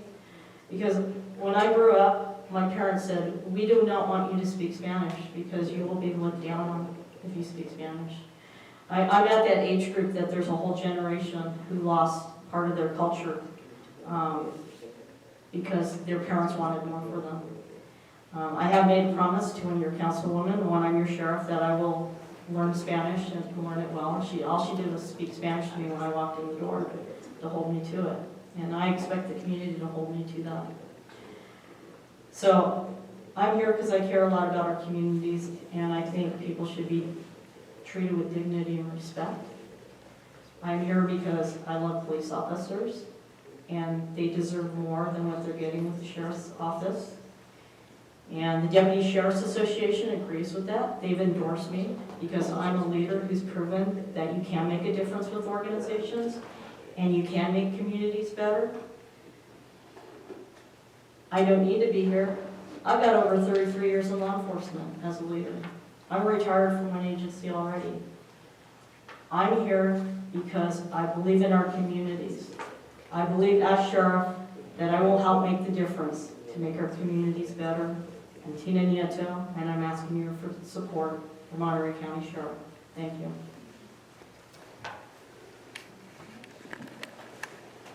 Hi, my name is Jacob Sandoval, and thank you three for attending today. I do agree with you three that the fourth individual didn't show up today. If he gets elected, it'll be more of the same, and we won't get the change that our community needs.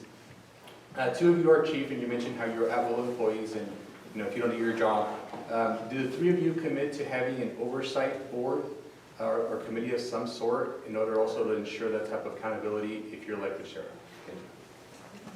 I think I'm first this time. Yeah, okay. Go ahead. I was the first candidate actually to say I support an oversight board. I got a call from several of the board supervisors, said, Tina, how do you feel about this? I said, I absolutely support oversight. No one should have so much power that they're not accountable to somebody. And what you hear is, well, the sheriff's accountable to the voters. I mentioned that in an early question. So does that mean every 4 years, then the sheriff gets to explain what's going on? I came from a culture of oversight. I'm actually a police performance auditor, a certified fraud examiner. I worked in the large agency that I came from. I worked on the consent decree issues that they had at the time to look at best practices and become a better department. Oversight should not be a scary thing. Oversight means transparency, accountability. Oversight also gets to demonstrate all the good work that the men and women of the Sheriff's Department is doing. And there's some good work being done. But all you hear is the negative stuff. And that's not because of the men and women of the Sheriff's Department. That is because of the leadership of the Sheriff's Department. Oversight also makes the community. It helps in trust. If your community doesn't trust you, it doesn't matter what kind of plans you have in place or what great program you have. Things will not get better. It'll stay the same, or it could even get worse. Oversight is a tool that helps restore trust in communities. Because they can ask the questions, they can do the audits. The sheriff now has to answer them. You know, what I ask the public, though, is that should the county board of supervisors look to move into oversight, that they work with the professional organizations that have already been there before us to look what's the best kind of oversight for our county. What is equitable? What is fair? Who goes on that oversight board? There's a lot of other questions when you form oversight boards to make it fair, equitable, accountable, how you do that. The other thing that I asked of the board of supervisors is if we move towards an oversight board, is that they fund it, right? And that whoever they bring on the board, they're trained to understand, you know, the complex issues of policing. I'm asking the board of supervisors to do that, and it's the conversations that I've had with them if they do move in that direction. Because that's fairness, that's procedural justice, when everybody understands what the rules are and nobody's exempt. So yes, Mr. Sandoval, I support oversight. And again, I'm asking for the community's endorsements. I'm asking for the community to support me to be your next county sheriff. I'm Tina Nieto, and thank you.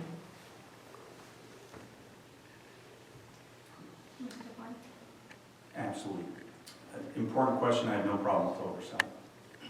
I'll give you a couple of reasons. One, historically, departments that have oversight unequivocally usually show more support for their departments, both in the community and amongst their elected officials.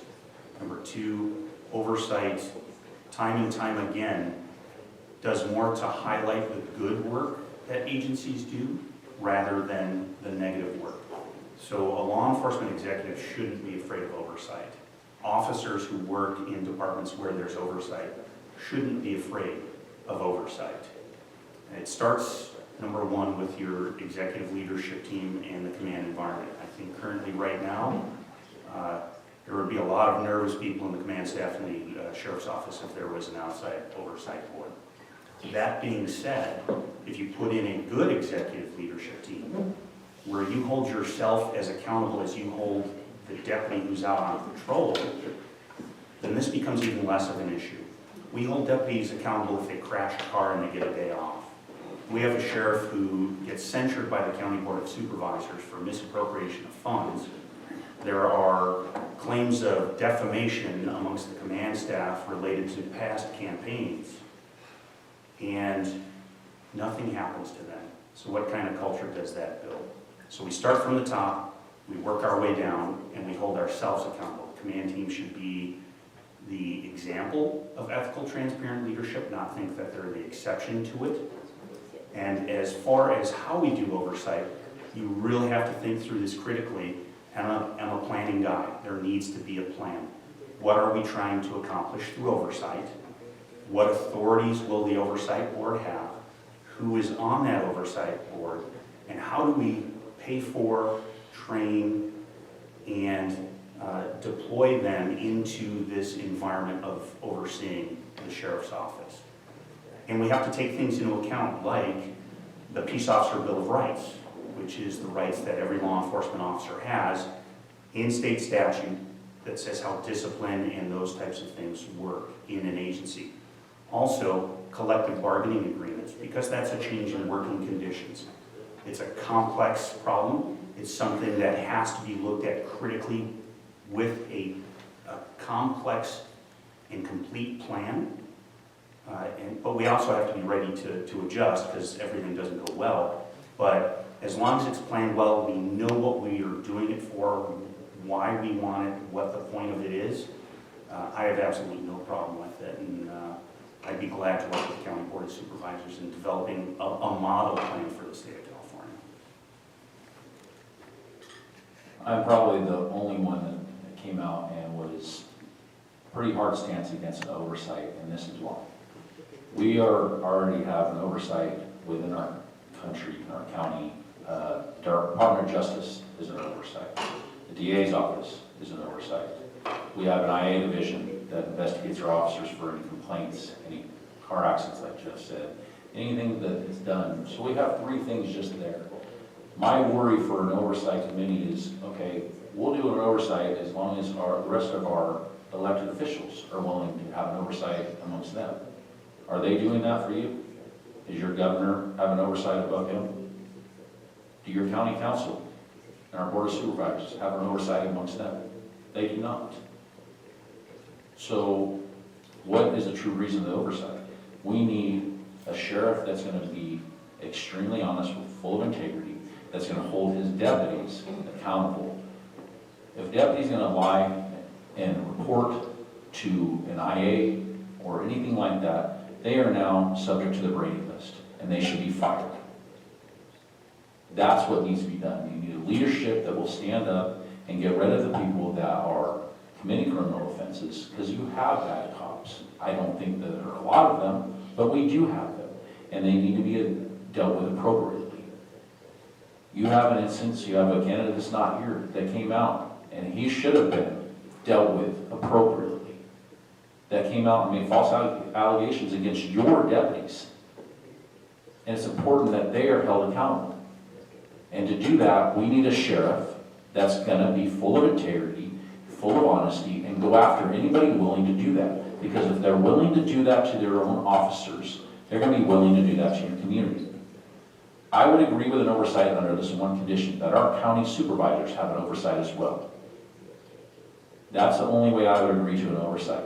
Because my issue with an oversight is I'd be worried that we're going to end up with people that have no law enforcement experience, given an instance that happened in a split second that a deputy or a sergeant had to make, and they get to sit there and look at it for the next 6 months and determine if he made that split second decision without any prior law enforcement experience.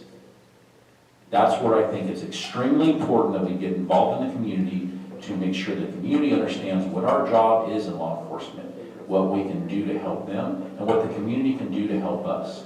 And that comes with transparency. And transparency is paramount. That means our community should be able to look at our line item budget and know exactly where every dollar is being spent.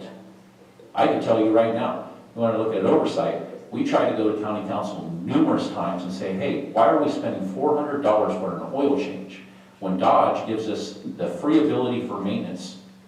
I would like to take that money and go and use the free ability when we purchase the car. They give us the maintenance and we'll do the oil change for us.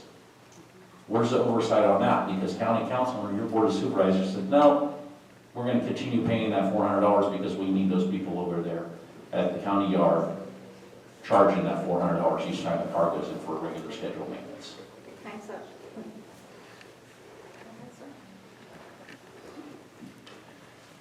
Good afternoon, and thank you for attending this forum. I will go ahead and ask the question. What is your opinion, and what will you not do when it comes to the latest scandal at the Sheriff's Department with the false allegations that were presented at the last sheriff race that the missing candidate that's absent today is involved with? And who is on the hook for that $2.5 million at the end of the day? Thank you. Am I first on that one? Yes. I'm going to give Justin my time for this. She knows how I feel about this. And I think Jeff does too. You now have 9 minutes. Wow. This is one of the reasons why I am running for sheriff. The good old boy club. It's disgusting, plain and simple. What this man did, and not just him, 2 other commanders did, and they've waffled, if you haven't paid attention, they've waffled saying, well, we were on duty, or we're off duty, or we're on duty. Our community should not be on the hook for the $2.5 million or wherever it's going to be for that. What they did, and there was a 16-page ruling on this from a 3-judge panel out of Orange County that was, every one of these judges agreed, all 3 of them said, they defamed with malice. This was done for a political stunt. It was done for political pandering. Whether you like Scott Davis or Dan Mitchell or what they believe or what their political preference is, what was done to them was disgusting. It should have never been done. These 2 fine individuals I've had many times to talk with, and I like them both. They know when you come to a belief that you think somebody committed a crime You have to put pen to paper, and you have to articulate what happened. These three commanders got up in front of the public, they got up in front of the media and said, hey, we need a press conference, we need to tell you what we came to the knowledge of. These individuals committed a crime, and it's a felony crime, and they stole $30,000 from your sheriff's union, without putting any pen to paper, without going to the IA. We have internal affairs that works within your sheriff's department that investigates deputies for wrongdoing. We have a DA's office that investigates people for doing things that are wrong. They were never contacted. They were never said, hey, this happens, we need to look into this. Instead, these individuals that work for you, that are beholden to you, went up in front of a camera and said, we're accusing them of embezzling $30,000. It was completely and utterly a false accusation. And I'll tell you what, that a lot of people don't know. One of those people they accused had a stroke shortly after those accusations. So yeah, the county's gonna be on the hook for those false accusations. And you know what he says? His quote to the paper, I'd do it again. Do you deserve a sheriff like that? Absolutely not. That's why I'm running for sheriff. And I apologize if I get a little angry over that, but I am a people person. And that goes for the deputies that work for you. I know those two individuals to be men of integrity, men that don't lie, and would have never taken $30,000 from our union. Not even a thought of doing that. But yet they were accused. Thank you. I cared about my 3 minutes. I'll be glad to take my 3 minutes. Grace and answer. It's a complex situation, both because there's a legal battle ongoing in the courts, and then there's the responsibility of the county supervisors. So as sheriff, let me tell you what I'll do. Number one, unfortunately, this allegation of misconduct on behalf of the commanders came to light more than a year ago. So POBAR and the Peace Officer Bill of Rights excludes the sheriff from actually conducting any investigation and then punishing those people for the things that they did wrong. And that's the responsibility of our current sheriff. And he dropped the ball. There should have been an investigation when this came out, period. Second, I think it falls upon the County Board of Supervisors. And as the sheriff, I would urge them to conduct their own investigation. And while there may not be discipline, some of the things that the county deserves and the citizens deserve is a determination by the Board of Supervisors that these people were acting for political gain, weren't acting officially, and therefore probably should not be covered legal fees wise by your money. And I would urge the supervisors to make sure that they dotted their I's and crossed their T's and made the appropriate people pay for those legal fees, meaning the people who got themselves into that mess. Okay. The other thing that the next sheriff could do, and I would do, is I would discuss things with the district attorney's office. And what I would discuss specifically with the district attorney's office is the allegations against these commanders in this lawsuit, which there's a prima facie case, which is what the appellate court said, which means there's a good enough case for this to go to trial, is a report, an internal affairs report, would be conducted by the sheriff's office, not to deliver punishment, but to determine what actually happened if somebody did do something wrong, right, since we're outside the scope of time with which we can act. And then if it was an issue about truthfulness or lying or slandering somebody falsely, that's what's called a Brady issue. And what a Brady issue does to a police officer is you go to the district attorney's office and you say, there are truthfulness issues with this law enforcement officer, so that every time they appear in court, a defense attorney will be told that they may be on what's called a Brady list, and there may be information in that file that shows that this officer has been untruthful. Now, a captain or a commander or those people may not testify in court, but it's the least you can do to make sure that the public knows that as sheriff you take it seriously and you call it for what it is, and you're not going to stand for that amongst the highest levels of your command in the office. Those are some of the things that I think I would start with. Thank you. Ms. Tina? You, as the taxpayers, should not be paying for the misdeeds of those individuals, and one of them's not here today. probably because he knew we might ask him about it. Maybe not. And there is a court case. We've all read it. We know this. We're all running for sheriff. We've read it. We're in agreement that there is a lack of a lot of things going on in that sheriff's office. I would encourage you, as taxpayers, as community members, to be calling your county board of supervisors. To ask, should we be paying for this as taxpayers? Because for those who don't know, this past week, your county board of supervisors has been in closed session discussing this lawsuit to make this decision. Luis Alejo, at the very beginning, said, we shouldn't be paying for this. Why are we paying for this? I understand why the county board of supervisors probably said we have to defend the county, because one of those gentlemen stood up in uniform and made these false allegations against these people.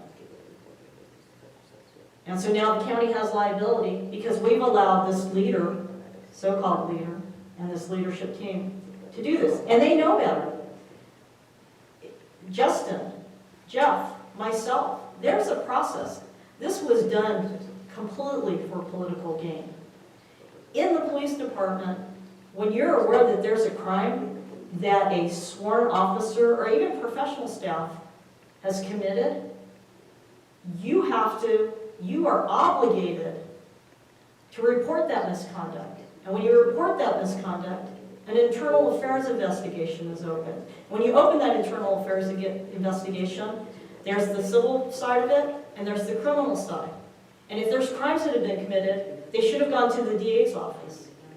There's also POVAR that Jeff talked about. It's a police officer bill of rights that gives the officers protection because it's supposed to protect them from corruption. Police officer bill of rights came about because at one point, police was so corrupt that if you were an honest, law-abiding cop trying to do your job, the management could take you out. Call your supervisors. Tell them, we shouldn't be footing the bill for this. These gentlemen that did this thing should be held accountable, at least financially, to provide their own defense or pay up on the lawsuits. I don't know about you, but when you get sued over something, do you have the county bailing you out on it for your misdeeds that you knew were wrong? You knew they were wrong. They'll never admit that because when you read the court decision, the judge said at best, they were pretty incompetent. At worst, it was malicious. So I encourage you to do your homework. Thank you.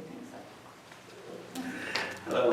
Thank you for being here and thank you for the opportunity that we can hear your story. I'm a little bit of a storyteller, so I'm going to take a little bit longer maybe for my question. So I am a little bit of a linguist, and when I was studying, I discovered that when you get further from the mother language, meaning my parents learned Spanish in Mexico, and the Spanish they learned, they brought it here, and then those parents teach their children and their children Spanish. So the grandchildren learn the Spanish that was spoken 60 or 70 years ago, which is in many cases is not the same Spanish that is currently speaking, especially in big cities. So we learn that the further you are from the mother language, the more antique your Spanish or your language is. That is true for anything. From our families, if you stay further away from the family, your family values start changing because you are readapting to those that you are living with now. And I believe that the gentleman that asked you for your background is trying to connect with your background and see how your background is going to connect to us.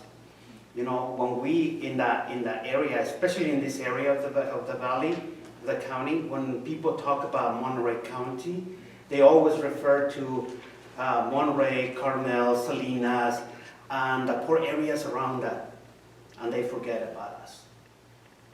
We are the last people that they think about. Now, when you are elected, your office is going to be in Salinas. So what are steps are you gonna take to connect to people in Bradley, for instance, San Lucas, San Ardo, King City, and us? You know, because you're gonna be, almost an hour and a half, almost 2 hours away from them?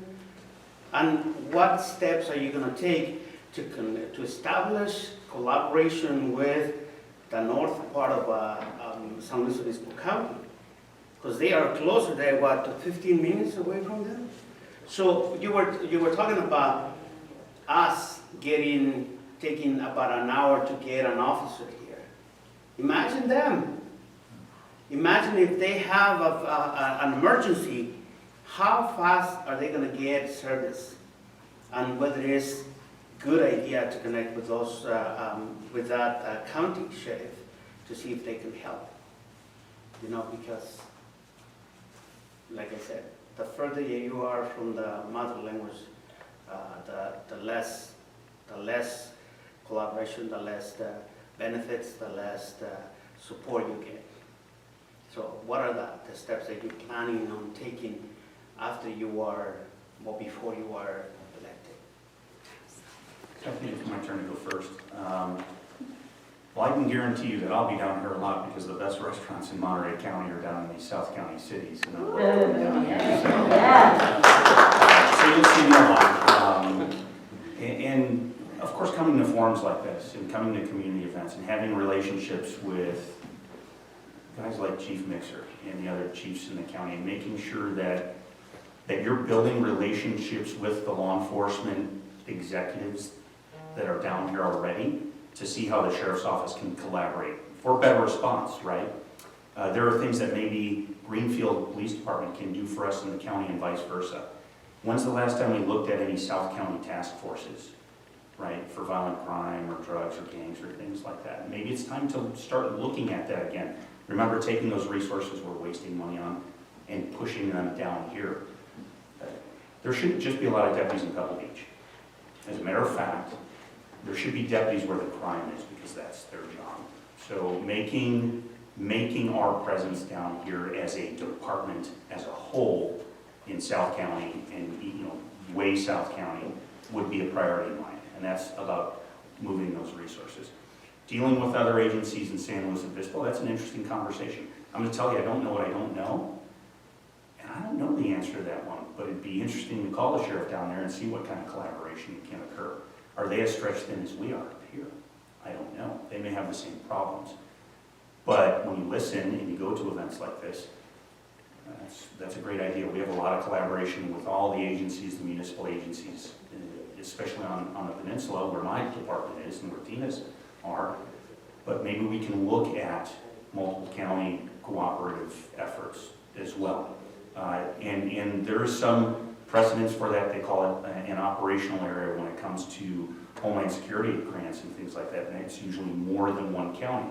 So when we get a grant from the federal government, say for the bomb truck or the sheriff's office, it has to be in an operational area, which is larger than just a county.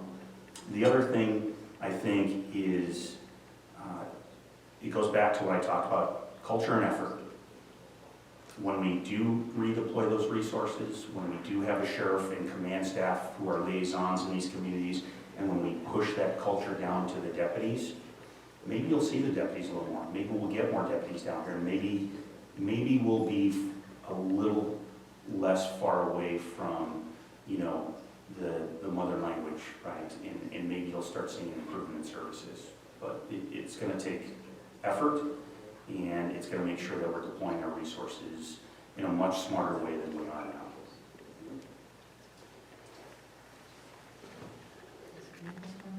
I think so. So it's not just that we move away from the mother language. I think part of that story is that we start to look at each other differently when we're not connecting. And I can tell you as a sheriff that, and what I've done in the past, again, over 2 decades of being a law enforcement leader is getting out to the events. Not the events where it's a town hall, right? And we all just get to say, oh, look at all the good crime things we're doing. But the events where we're just breaking bread, the fiestas, the getting to know people and invited to the family parties. You know, Hispanic communities, you know, we like to celebrate things. Getting to, you know, going to the fiestas at the churches, at the Catholic churches, and I'm not implying everybody's Catholic, but we do know those are big in our Hispanic communities, and going out to the carnivals where we're raising money for people as the sheriff, and I can tell you that I'm going to be there. Not only am I going to be there, but my leadership team. I'm going to demand that they're there. I do that now. My seconds in command go with me to these events. They don't need to go to the forum with me. I'll stand in front of the community and answer the hard questions of why we're doing something good or why we're doing something bad. You know, they don't need to be at city council necessarily with me to stand in front of the community for, you know, those questions, although they need to learn. But they need to be there for when we celebrate together. They need to be there when we mourn together, the funerals of, you know, some of our leaders in our communities. Because when it comes to community policing, it really is about developing not just the us and them, the getting away from the mother language, but understanding that we have more similarities than differences. I think everybody wants better for their children. I think everybody wants to put a roof over their children's head and put food on the table. But law enforcement needs to understand that some people are struggling to get that food on the table. And so we need to be out there in the communities. I've already talked about that. I'm going to have community police advisory boards. That's the policing piece of it. That's a piece I know how to do. I've been doing it for 33 years. The accountability to deputies, right? That's a piece that we kind of know how to do as law enforcement leaders, you know, the strategic plans. That's what leaders do. Your sheriff's office doesn't do that, but that's what most leaders do in law enforcement. But we need to get out there for the other types of events. And we need to come to you. When San Nardo has their thing over at the mission, we need to be out there. You know, not just me, but again, my leadership team and the deputies. And that's how we connect with our communities. That's how we collaborate. And that's how we do better. Thank you. It's my belief, you know, I've worked South County, I worked down here for some time over the years, especially during a time period when we shut down the stations. I'm sure many of you remember that.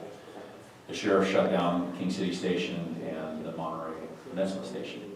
And he did that because we were short on numbers. When he did that, I worked down here almost exclusively on midnights. I came down here and I made it a point to make sure I knew the officers in each city all the way down the way. But we also knew the officers in SLO and the Paso Robles, because they would often come up and help us. So we already have and had a working relationship with them.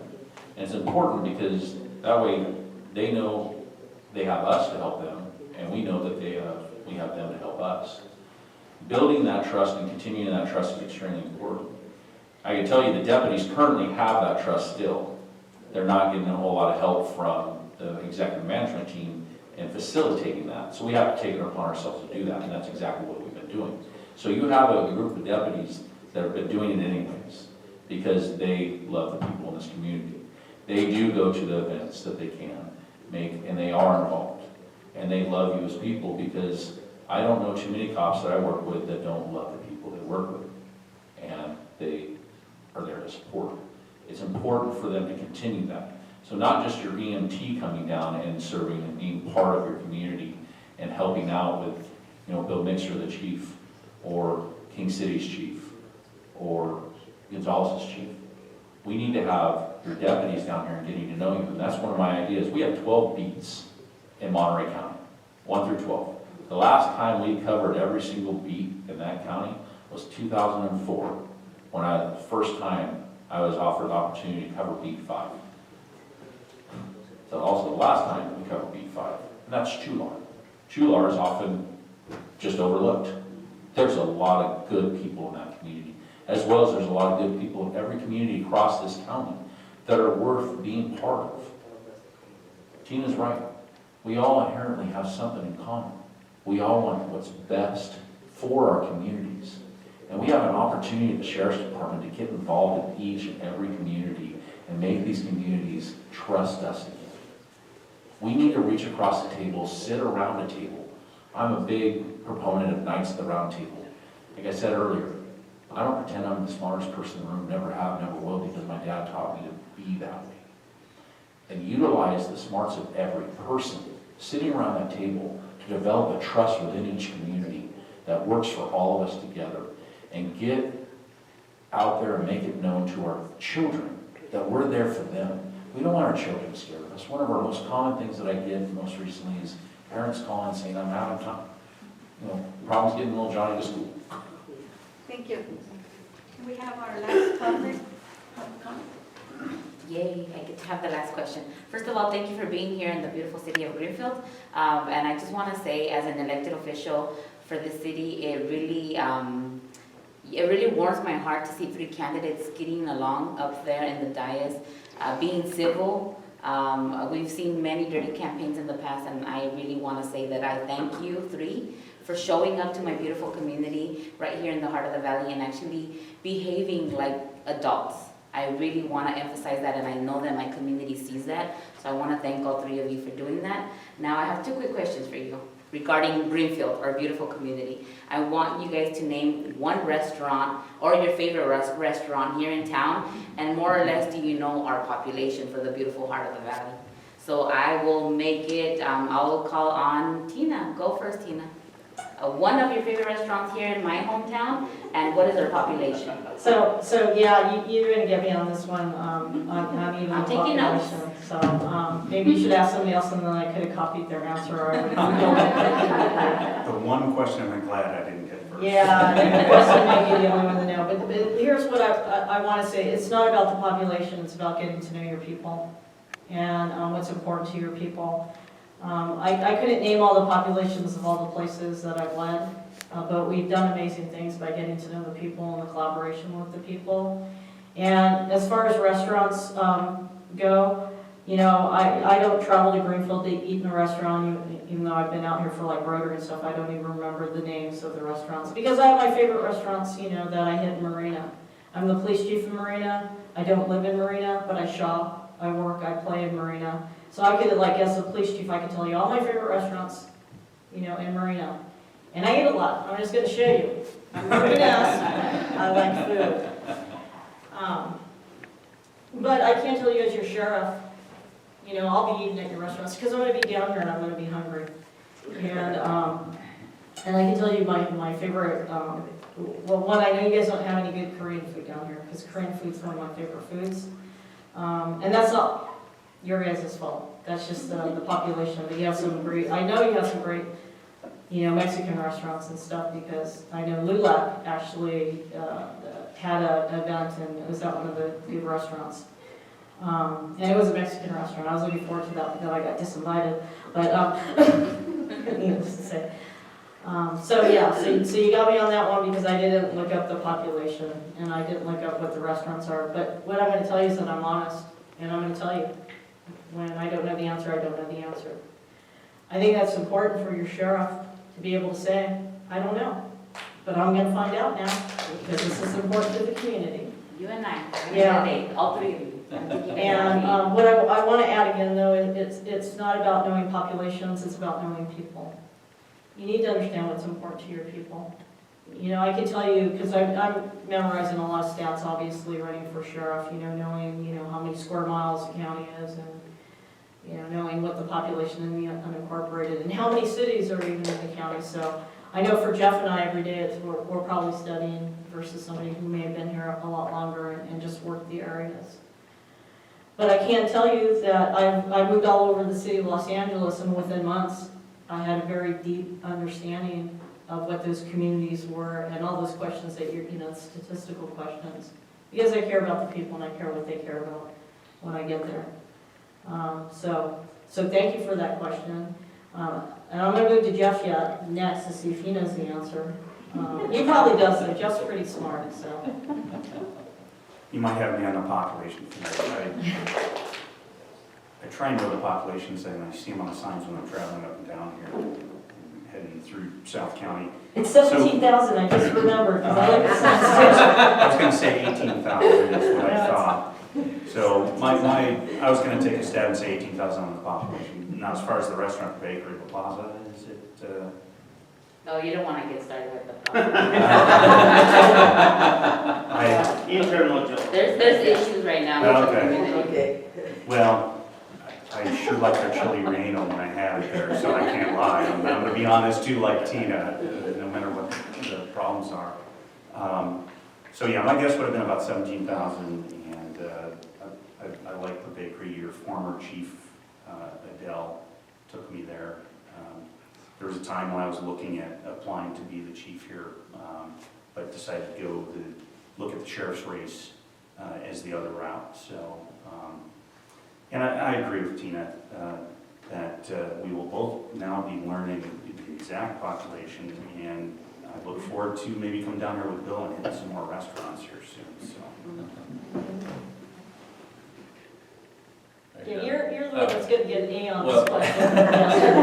Well, not necessarily, and only because I found a new restaurant. I would have said the same one he just said, I apologize. But I actually worked down here about 2 weeks ago. John Luther is one of the sergeants that works out of South County Station, and I was gonna say about 17,000 plus. There was a restaurant, I'm hoping one of you guys can tell me the name. It's right down here in the corner. It's orange in color. And it had the best steak and shrimp burrito I've ever had. That's it. Because I told my wife, I said, I gotta bring you down here, as well as my mother who loves a good chili relleno, which they told me that was their best. But I'm not a big chili relleno guy, I'm more of a really, really hot pepper guy. I love my jalapenos and habaneros, as my wife can tell you. I make a mean salsa that's very, very hot that will destroy your taste buds sometimes. But it is important to know your community and each community that we have in this county. And to touch on the importance of that is, if we have a patrol car that's South County and a patrol car that's North County, that's all we have. And we have a burglary happen down here, or one of your restaurants or one of your houses, and a burglary happen in Pacific Grove or wherever it happens to be that we have to respond to. I'm going to tell you, this is the most important thing. Those two cars are going to be going opposite directions as fast as they can get there to help the community. So it doesn't matter where you're at, which part of this county that you're in, you're all equally important. Just like it's important to have equal justice under the law. And that goes for everyone. That goes for your coastal communities, that goes for here.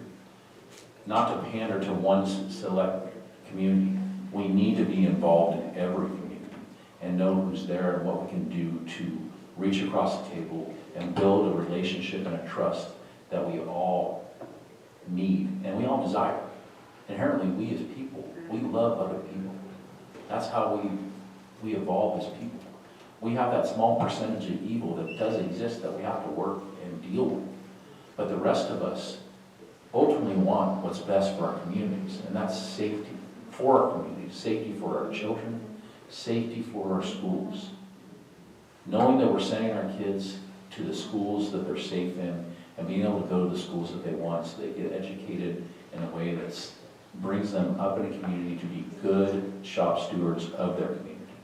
And that's ultimately what's important in each community. And then I have a question. I want to know how you're gonna, if you become elected the new sheriff for the county, how can you be able to work with high school or middle schools to be able to send a message to the people outside bringing drugs to the school or giving it to our students? So I want to know how we'll be able to collaborate and work with the school administrators, school superintendents for South County. I believe I'm first on this one, unless you guys want to jump in. I think that's an extremely important question, one of the best questions of the night, because this is how we change our community, and it's through our schools. We have a tremendous opportunity to get involved in our school system and start to educate not just the students, but the teachers that we're truly there for them. Our cops that are in our schools right now, we have 2 school resource officers within the sheriff's office. I would love to see more. And that's something that we need to focus on and try and move that money around the budget to get them in all schools across this county. Because they're ultimately there to build a trust within the community and a trust within the students. So the students know that the officers are there for them. They're not there to sit there and police every student. Do we have some students that need some guidance? Absolutely. And that's what's important, to have that officer, that school resource officer, to be able to develop that relationship and notice the ones that are having the issues. And those issues can be dealt with appropriately by getting involved with the parents. And some of those parents often are parents that we also have problems with. But if we can find those individuals that are creating the problems within our school system, we can root that problem out and get them the help they need. And then we can start focusing on the kids that are good kids, the good students, and let them know that we're there for them, that ultimately the cops are the good guys. Cops are the good guys. You know, in my 21+ year career, I have never once gone into briefing and gone into the locker room going, hey, let's go tackle a criminal today. No, that's not what it's all about. It's a, hey, let's go out in the community, make this community a better place to live for the people that reside in it. Cops are supposed to be going out and finding that evil amongst you. But at the same time, they're supposed to go out and building relationships with their community and getting to know their community. And I've been doing that for 21.5 years. I've worked every community in your county, to include this community right here. I've worked King City. I've worked Big Sur. I've worked them all, and I've built and developed relationships across this county that will be life-lasting. I love meeting people. My dad taught me at a young age, you've lived a good life if you can say you have 5 friends. And I like to say that each community across this county, I have at least 2 to 3 friends in every community across this county. And they're not all law enforcement. I'll be the first to admit, my first part of my law enforcement career, that's all I surrounded myself with. No more. I surround myself with other people in the community because that's how I've learned, and that's how I've become a better person. Thank you. Next. So, very direct answer. You're looking for a sheriff who's going to come up with solutions to problems and solutions to issues. So that's how I try and answer these questions. First and foremost, it's finding out what type of partnership the schools want. Each individual school or each individual district is going to have different needs and different desires, and it's up to them to tell us what they would like from us. And if we can facilitate that and offer other suggestions and other things we can do for them and come up with a collaborative agreement. It may be school resource officers. I spent several years as a school resource officer. I actually proposed and planned and developed the first school resource officer program at one of the agencies I worked with.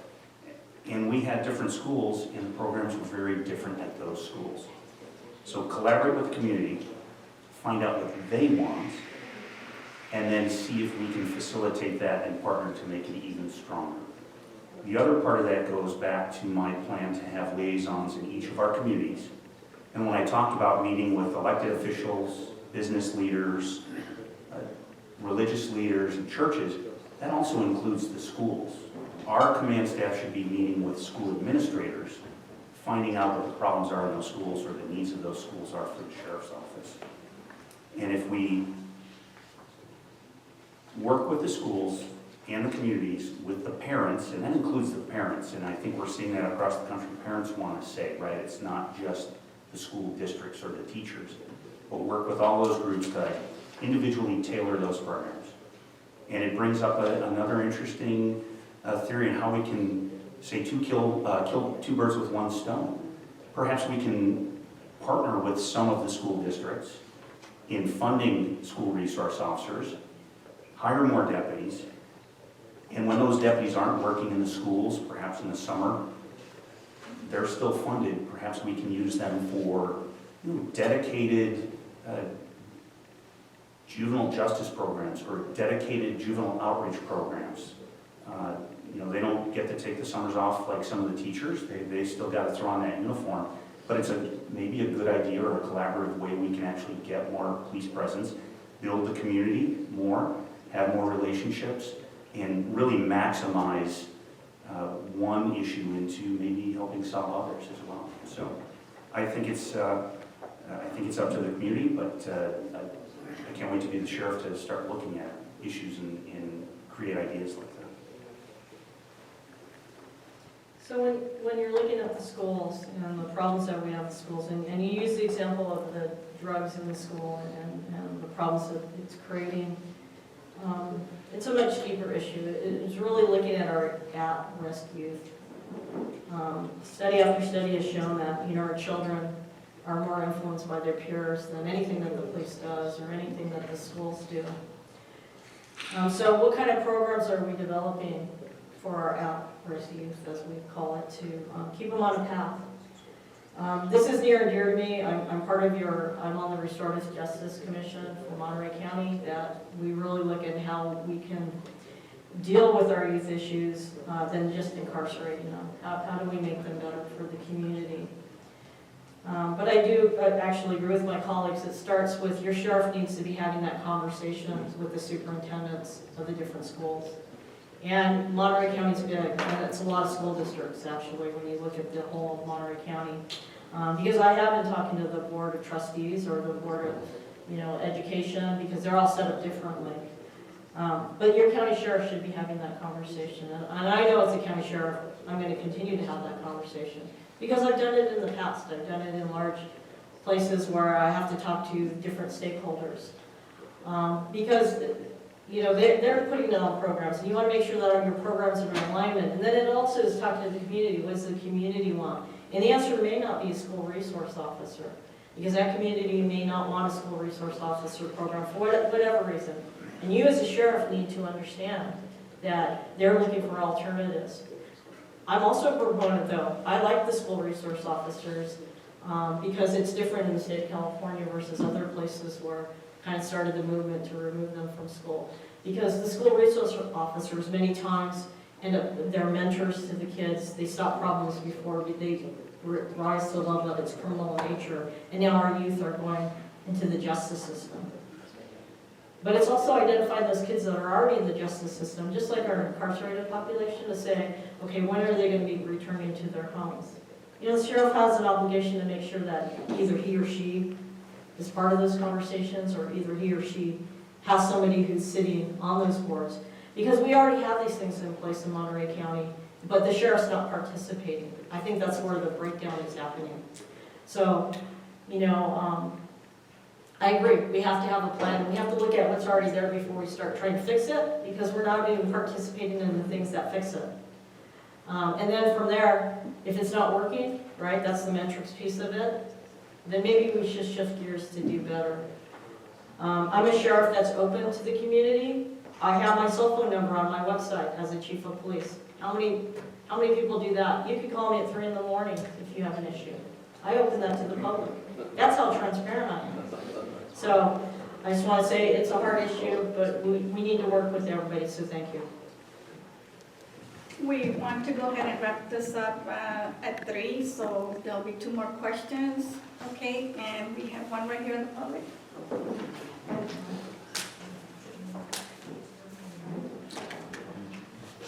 Good afternoon. My name is Irene Garcia. I'm a resident here of Greenfield. I am also on the Board of Trustees for the South Monterey County District. You have all hit topics I wanted to talk about, but I wanted to reiterate something that I think it was Mr. Patterson had stated about opening up the substation again. I don't know how much it would cost or whatever, but we sorely need something here in our communities. I mean, from Salinas to here, it's a long distance. And sometimes, and if we don't have that kind of service from the county, it's a shame, because we are a rural community. We've got a lot of back roads. And especially at this time where we have students graduating from high school, they want to go and have parties, they go to the back roads and do their thing. I've had a lot of people that I knew who passed away because they were drinking. They had car accidents, they died. And so we need to be proactive in trying to prevent that. And also, what Ms. Heredia said is that, the schools need some kind of conversation, especially here in Greenfield. We've had a lot of negative news lately because of kids who are bringing in drugs and selling them in the schools. and especially in the high schools. And it's a shame. How can this happen? And, you know, the gangs are starting up again. You know, I know with COVID-19, you know, things changed, but we need to put some kind of positive messages out there. And I welcome any one of you to come to our schools and talk, because that's what we need. We need these kids to understand what they're getting themselves into. I see parents crying and saying their son is a good person. Well, if he was a good person, how in the world did he get involved in selling drugs? How in the world can you go out in the streets and, you know, fight another kid till the kid can't even think, walk, you know? It's terrible. And I know our police department is doing a great job in trying to circumvent that, but we need all the help that we can get. And my last question is, every time there's an election time and people come up here to talk, they talk. That's all they do, is just talk. They don't bring the service to us. They always say they are, but they don't bring it to us. So what makes it different this time? Thank you. So getting a substation doesn't solve the problem, because we have substations here in the county and they're not staffed because there's not enough deputies, again, out in the field. And it's just, you have leadership that doesn't really know how to tackle problems. I kind of think that's what it is. That's my opinion. So what makes me different? I have a proven track record. You know, that's what I tell communities sometimes. You have people that are running for sheriff that they just give you taglines, and we're going to make it better, and kumbaya, and hold hands, and if I'm the sheriff, I'm going to do this. I tell people, look at my track record, Google me, look at the programs that I've been part of that have been done successfully. I can't solve everything, but here's what I know how to do. I know how to collaborate. I'm very good at working with communities to find solutions to these very, very complex issues. You know, we're talking about the schools, ma'am, and thank you for your service. In your question, you identified, you know, the parties out when you go out in the fields, right? And then you identified, you know, teen drug abuse. You identified the issues with emerging gangs. You identified, you know, how the drugs that the gangs are bringing into the schools are affecting the schools. And then peripherally, what about the other good kids that are in the schools that now these bad elements are coming into the gang? So I'm not going to sit here, because I'm not standing right now, although it looks like it, because there's not much difference. But I'm not going to sit here and tell you I have the answers, because I don't. Because answers come when we collectively work together as communities to solve these.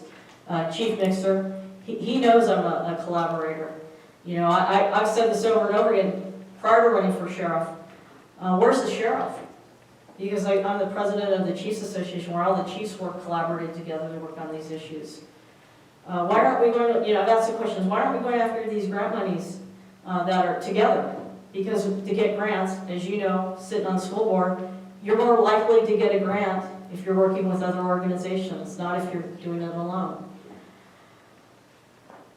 So what I can say is, as a sheriff, that you're going to see me, and we're going to be having the conversation, and you as a school board member, and you, ma'am, just as a friend, as a community member, will have my cell phone to hold me accountable, because I believe in that. And when you say, hey, Tina, you know, you said you were going to do this and this isn't happening, we're going to have that conversation, and you get to call me on that as the sheriff. And I've always been that way, being in this profession for over 33 years, and the things that I've done. So thank you for the question. I'm sorry I don't have the answer for you, but I will help look for the answers. I'll go a little bit different track than Tina. Yes, I think a substation is extremely important, and as sheriff, I would work really hard to open a substation and staff it properly. And that goes back to the planning portion of your job as the CEO of the Sheriff's Department. is making sure you're spending your resources where it matters.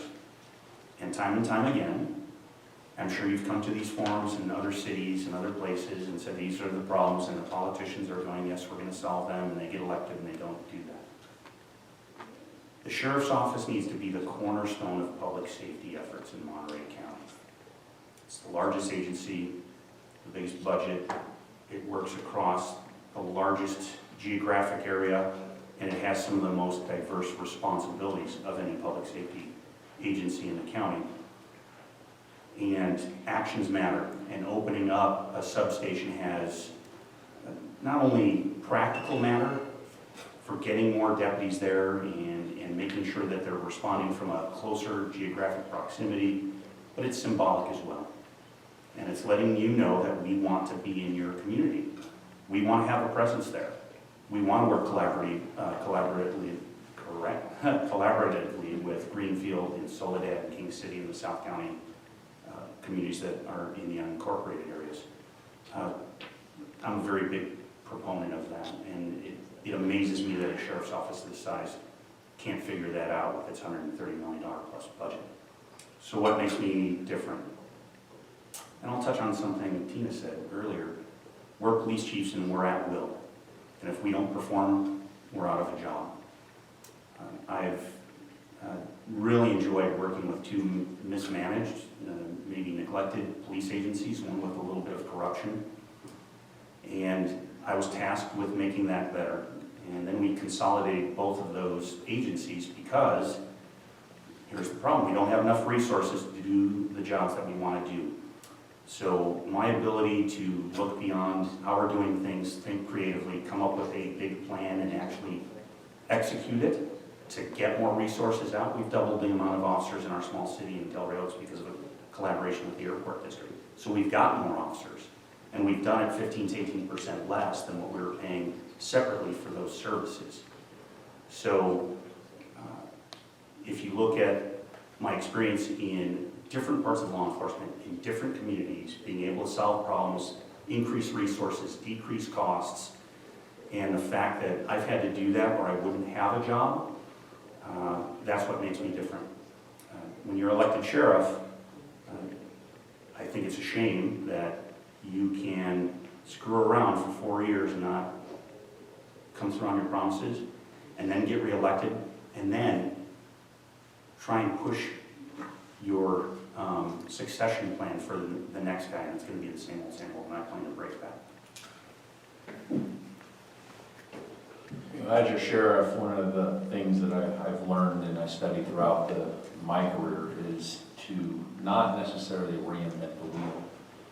And to get that experience, you have to look at other agencies that have been able to provide that service. We currently have a substation in King City that is open. It was closed down for a short time. It is open, but it's only staffed with 11 deputies and 4 sergeants. And when you look at that and you look at working with other agencies collaboratively, you have to start looking at, well, why do we have 4 sergeants for such a small area? Do we need 4 sergeants? Or are we going to start trusting our deputies that have 20 years of experience, 25 years of experience on, to be able to handle that situation and rely on a sergeant up north or rely on a sergeant on the coast? Yeah, we do. We have those deputies who have gone through rigorous backgrounds, been very good for the community, and worked for the community for a long time. So we have to look, do we need 39 sergeants in your sheriff's office and then only have 59 deputies on patrol? No, we don't. And the common trend is always this. Common answer from our current staff is this. Let's keep them, because if we get rid of that sergeant, we lose that position. Well, how does that serve the community? A sergeant is important, yes. But what's more important? The deputy on the street that can respond to those calls, or the 39 sergeants that we have in a 350 sworn department? Sergeants are necessary, but do we need that many? Absolutely not. And that's when we have to start going line by line and go, you know what? Until we get the bodies back up on the streets and the deputies that are out there to serve you, we may have to cut a couple other things to provide that. And ultimately, that's what's provided to you. So when you ask is, do you get the follow-through? That's what you'll get from my administration, is we will look line by line and see where the money's at, and we will divert that money Just like I said earlier, we're spending way too much money on maintenance of vehicles. That's an easy one to look at, our budget and go, why are we spending over $1 million on maintenance of vehicles? Do the vehicles need to be maintained? Absolutely. But Dodge themselves sold us 27 vehicles last year alone. 27 of those vehicles, you know what Dodge said? Oh, you bought so many vehicles, the maintenance is provided for free, and we don't even utilize that. Like Jeff said, you've got to look at the budget and redirect the funds. And that's how we get bodies on the street to ultimately help the people. It's extremely important. You hit a question that's very, very dear to my heart. I lost a brother at the age of 12, who was 16 years old, from traffic accident, from partying and drinking. And we have to get out in our community to try and stop that before it happens if we can. We're not going to stop and we're not going to fix everything. We don't have to answer to everything.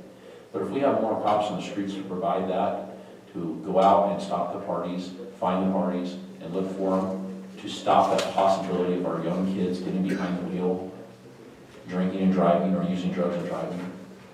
We owe it to ourselves to do that. We owe it to our community to do that. And that's where we take the community with us to the Board of Supervisors if we need more money to do that. And they will support us. Thank you. So what are some, if any, things you would change inside the jail to ensure that all inmates are treated equally and to ensure safety, with the ongoing COVID outbreaks and the variants coming up for the inmates and also for the officers who are working in those facilities?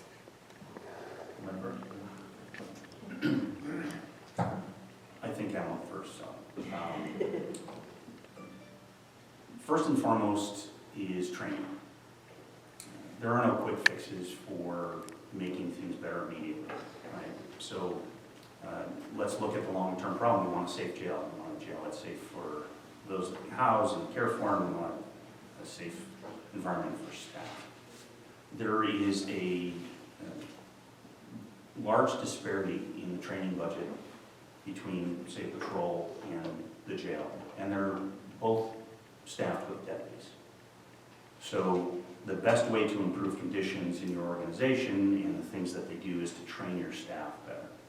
Whether it is in health protocols through shift training and making sure that we're working with the county health office to make sure that we're up to date on the latest requirements and the latest best practices, but training is key.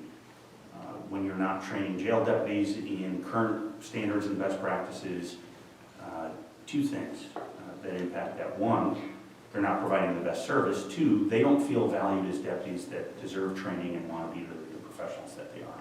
So training is number one. Two,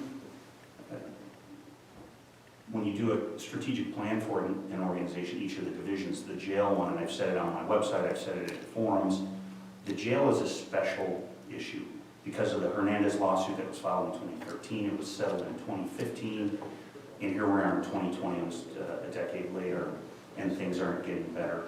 And what I think is the answer doesn't come from within. They've had almost a decade at the sheriff's office and the current command team, and someone who's not here who's in charge of the jail, and things are not getting better.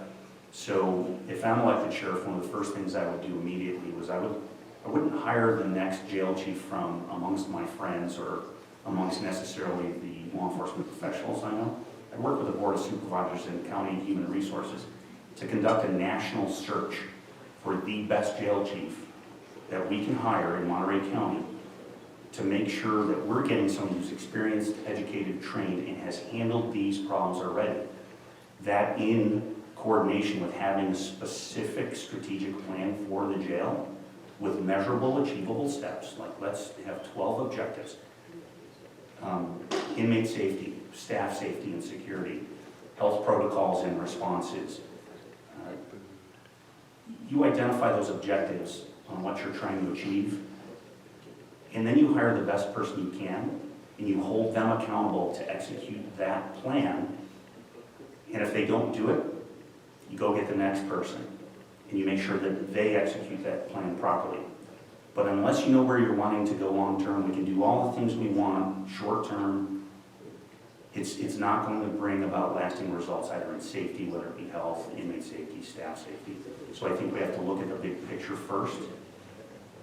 get a plan in place, hire the best person to be in charge of that, and then as sheriff, hold them accountable. And that's another thing.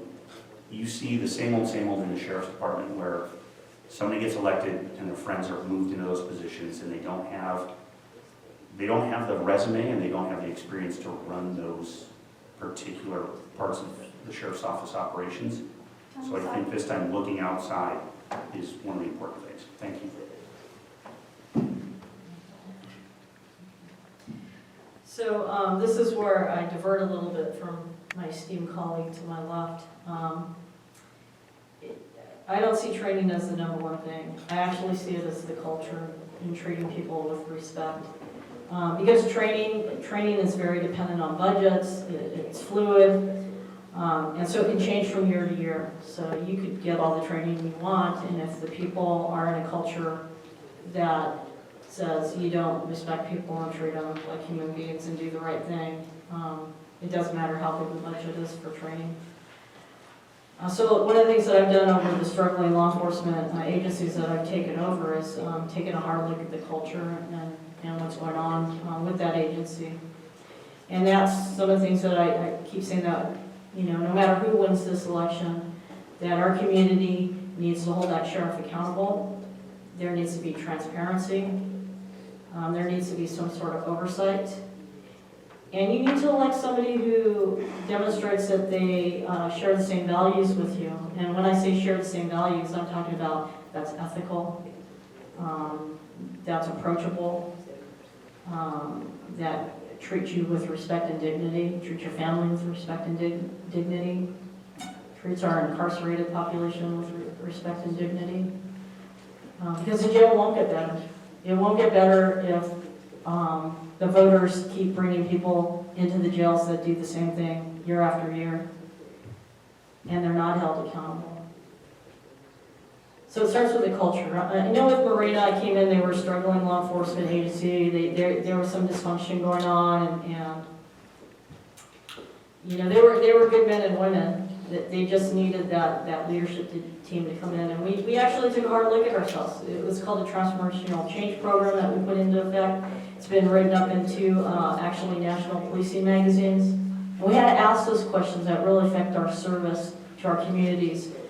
What kind of people are we hiring? What questions are we asking? What's our training like? What message are we sending to our people? Are we holding our leadership accountable to the same rules that we hold our line officers to? What are we asking our supervisors to do? How do they hold people accountable?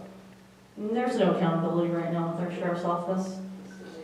So what I will do as the next sheriff is that these are things that I hold near and dear, that I'm going to hold people accountable. And I'm going to hold myself accountable to the same thing that I hold the newest recruit that has come onto our agency accountable. And it starts with respect and dignity. It starts with reinforcing a culture that's ethical, that believes in doing better for their community, that believes that community safety is the number one thing and it's not just written on a card, that we practice that. So that's what makes me a little bit different, and that's how I would deal with some of the issues going on in our custody. Thank you. When it comes to the Custody Operation Bureau, accountability is paramount. It's extremely important. And that means you have to make sure that you get the right individuals running, being the chief, your commanders, and your captain in that facility. And unfortunately, right now, it is my belief that that is not what's happening. As I believe my two colleagues to the right here agree with me 100%. We have to find the right person for that. Fortunately, I've worked with the Sheriff's Department long enough to know when our department was running smooth. And that's been several sheriffs ago. I have the support amongst people that used to be chiefs, under sheriffs, and command staff that are behind me because of the fact that they know that I put just that back in charge of those positions and bring us back. We have to be respectful not only to our community, but also the inmates in our jail. We have to treat them with human decency and kindness. There are times when they don't want to be treated with that because they're decided they want to go the criminal route and want to fight our deputies. And our deputies have to fight them and take care of them appropriately, not heavy-handed. And that comes with holding those deputies accountable And that will be done under Patterson administration, because if I'm not holding them accountable, it makes me just as bad as them. And that's where our community holds us accountable. And that's where our community gets this opportunity to elect a sheriff that they feel they can trust, that's full of integrity, and has an impeccable career to take before them and show them that he's had that. That jail has had far too many lawsuits. Far too many lawsuits because we have continued to put the wrong person in charge. People that are not educated are running that jail, that don't have degrees. And not that a degree is everything, but it's important. Because then they understand when a lawsuit, why we're being sued, so they can direct the proper management, the proper people to deal with that. Training is important though. Training is extremely important because our deputies need to be properly trained on how to deal with people that are becoming the issues in that jail. I worked that jail. I did 2.5 years in that jail, and I loved all the training and the experience I got out of that jail. It transferred to the streets with a wealth of knowledge. And I would not trade that for the world. And that's why it's important to pass that on to each and every individual that works in that facility, because it's not just the deputies that they're dealing with. They're dealing with professional staff and everyone else. And all of them need the proper training on how to treat people with dignity and respect. And what I've found is when we do that, the criminals that we deal with tend to go, oh my God, somebody cares about me. And I've seen several people over the years in my career change their life and go a different route. I've helped an individual that was a gangbanger, and my dad worked for the railroad. We helped him move out of Pastorville and move back into Minnesota. My dad helped him get a job before my dad passed away for the railroad. Those are the types of things you will see the Patterson administration do. Did you say time? Yes. I'm sorry, thank you. Thank you all. Thank you for coming to South County. Usually we don't get this, and it speaks volumes of all three of you being here and getting to know the community and answering our questions. You're welcome. Thank you. Thank you for having us. I just want to say thank you for being here, and it's a Sunday and it's a beautiful day to be with the family, but I see why you guys care about our county and being here and trying to hear the issues and the frustration that the community members and the county wide that we do have from north to south. So I'm really happy to hear what will be your priorities if you become the future sheriff of that county, Monterey County. So I wish everyone luck, and then thank you for being here, and best of luck in your elections. Thank you. And now we can have each one of you 3 minutes for your closure. Mr. Hoyne, would you like to start? Absolutely. So thank you again, and thank you for showing up, and thank you, council member, for hosting and facilitating this. Your next sheriff, I believe, should have 3 things. All of the questions that you asked pertain to 3 different things. Number 1, what's your mindset? What are your values? What's your belief system? What are you going to bring to the sheriff's office to make it a better place and change the culture? And I think all 3 candidates understand that there needs to be a change in culture. So when we talk about ethics and transparency and treating people respectfully, it's a shame that we have to speak about that because that's not spoken of in the current sheriff's office. That should just be a given of somebody who wants to run a sheriff's office or the culture of the sheriff's office. The second is skill set. What skills do you have? What have you done? What's your record? What's your training? What's your education? What are your qualities to take over this $130 million a year business that you, the community, invest in? So we have mindset and we have skill set, and hopefully your candidate, what you're looking for, aligns with that. And finally, what's your plan? Many of the questions today were, how would you solve this problem? What I would like to say is, in my answers today, if you look on my website, or if you've been at a forum, or any discussions I've had about what my plan is, I've given solid, concrete answers and steps to take. And I hope to distinguish myself among all the candidates with not only having the right mindset, not only having the right skill set, but answering your questions directly with a plan, with steps, with solutions. I have 33 years of law enforcement experience. I've been a chief of police for 8 years. I love this county. It's my new home. I've enjoyed being a law enforcement executive in this county for the last 8 years. And I hope to be the next Monterey County Sheriff so that we can actually, as you said, what are we going to do different? Well, let's start doing it different. Let's start solving the problems. Because it's not just me that's going to be different. It's going to be the sheriff's office. So I'll just close in saying that my name is Tina. No, sorry. I'm the better looking twin. My name is Jeff Boyne. You can learn more about me. Look at my resume at jeffboyne.com. And I just want to say it's been an honor, and pretty soon I'm going to go eat some really good food. So I'm also glad to be down here in Greenfield where I can find it. Thank you. I think I'm up next. Monterey County needs a sheriff that is focused on Monterey County and not his own self-interest or her self-interest. Not that I think that she has those self-interest. Thank you, Justin. I think you have three very good candidates sitting in front of you. And I think we all have very similar ideas for this county. And I think that's beneficial to the county when it comes to it. We have a very diverse county with people from all over the world living right here.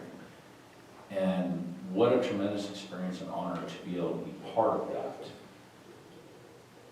To manage a sheriff's department and being strictly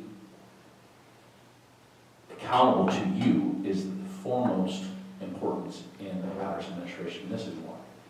Because when it comes to the end of the day, nothing matters unless you have trust in your sheriff. And I don't think you've had that for some time. And it's sad because I've devoted all of my career with one agency. And I've stayed here and not moved away because I believe it's worth fighting for and worth saving. I love this county, and I will probably die right here in this county. The climate you cannot beat. The people are amazing here. And the opportunity to meet each and every one of you have us here today has been tremendous. And I thank you from the bottom of my heart for that. I thank all these candidates up here. Thank you for that opportunity, because it's key. You need to trust your cops, not just your sheriff. You need to trust your city cops as well as your sheriffs. And they need to be able to go out in your community and get to know you. To do that, we need to put deputies in each and every beat and assign them to those beats for a year so they can get to know their community. And that's a plan that I have that the deputies believe in and the deputies want to follow, because what happens is they get to know everybody in that community. And they're not going to know every single person, but they're going to know their businesses, and they're going to get an opportunity to go to calls for service and get to know the people. This is not a self-serving position, as is any political position. They're not supposed to be self-serving. We have got to be people-serving. And people servants serve their community 24 hours a day, 7 days a week, and have their phone on all the time, just like Tina had said. That's what we need in the sheriff's office. And you need openness, honesty, and a working individual willing to roll up his sleeves and do what's necessary to make this community safer for your children and for yourselves. Please go to my website. It's pattersonforsheriff2022.com. My entire platform's there, and I've been honest, and that is paramount in our department is honesty, and I think they both agree that that's what you need in a sheriff. First off, I'd just like to thank the community for having us out here. And it doesn't matter if it's Sunday. That's what you need your next sheriff to be able to come out to the community, and it doesn't matter what day. Because you guys have also given up your Sundays to be here to listen to at least 3 of the candidates. I know you were hoping for a 4th. But what I can tell you about me is that I'm a trusted law chief. I have over 33 years in law enforcement. The last 15 as a law enforcement executive. I've run large organizations, small organizations. None of them have been working well when I've come into it, but when I walk away, something that I am very, very humbled And glad that I did is that when I move on to do something else, that the place I was at was better than when I walked into it. And not only better, but many of the organizations that I've run have actually become national models for how to do policing. I believe that's why I'm your post commissioner, which oversees all the policy and training in the state of California. And like I said, that represents over 80,000 officers, over 600 agencies. And I'm one of only 18 people in your state, one of 5 as a police chief or as a sheriff that sits on that commission to look at how we are training our officers and what we're doing and what policy standards are we setting. You know, we're grappling with decertification. You know, that is a very, very important issue that you as a community should pay attention moving forward. You know, I've served on the boards of many things that have helped different communities be better. This is my passion. My master's degree, I did it on mentoring underrepresented groups in large law enforcement agencies, go figure.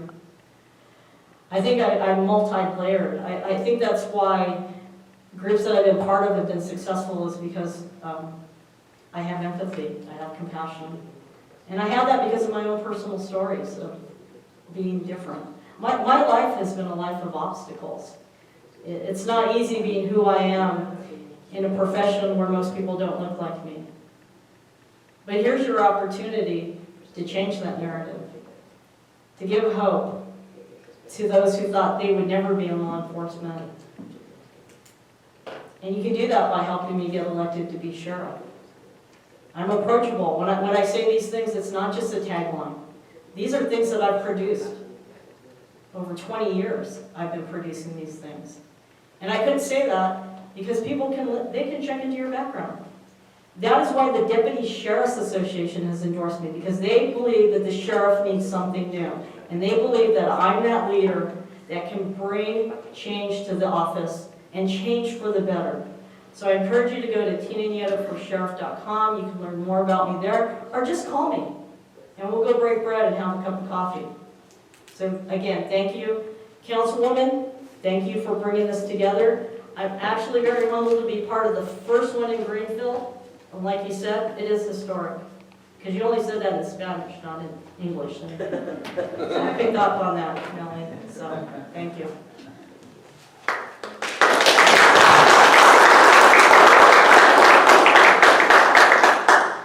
I would also like to go ahead and give a little comment before, I bring it to close. Our city of Greenfield, has been led down by mayors, council members, sheriffs, supervisors, and I pray that this won't be the case here. I learned a lot from all you three. So all I want to do is wish you the best to you all three on election day. Thank you. Thank you.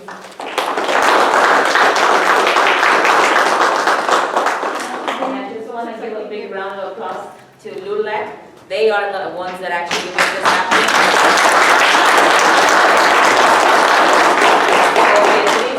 President, and Fernando over here, our vice president, and Rachel had to go. She had a commitment, but thank you, LULAC. And thank you to our wonderful acting chief who has been with us.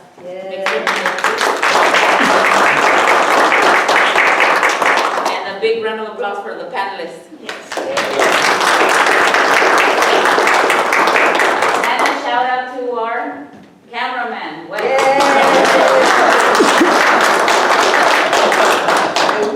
I want to close the first, as I mentioned before, ever, Sheriff's Candidates Forum by first thanking all candidates who committed their time to stop by our beautiful heart of the valley and listen to our residents' concerns.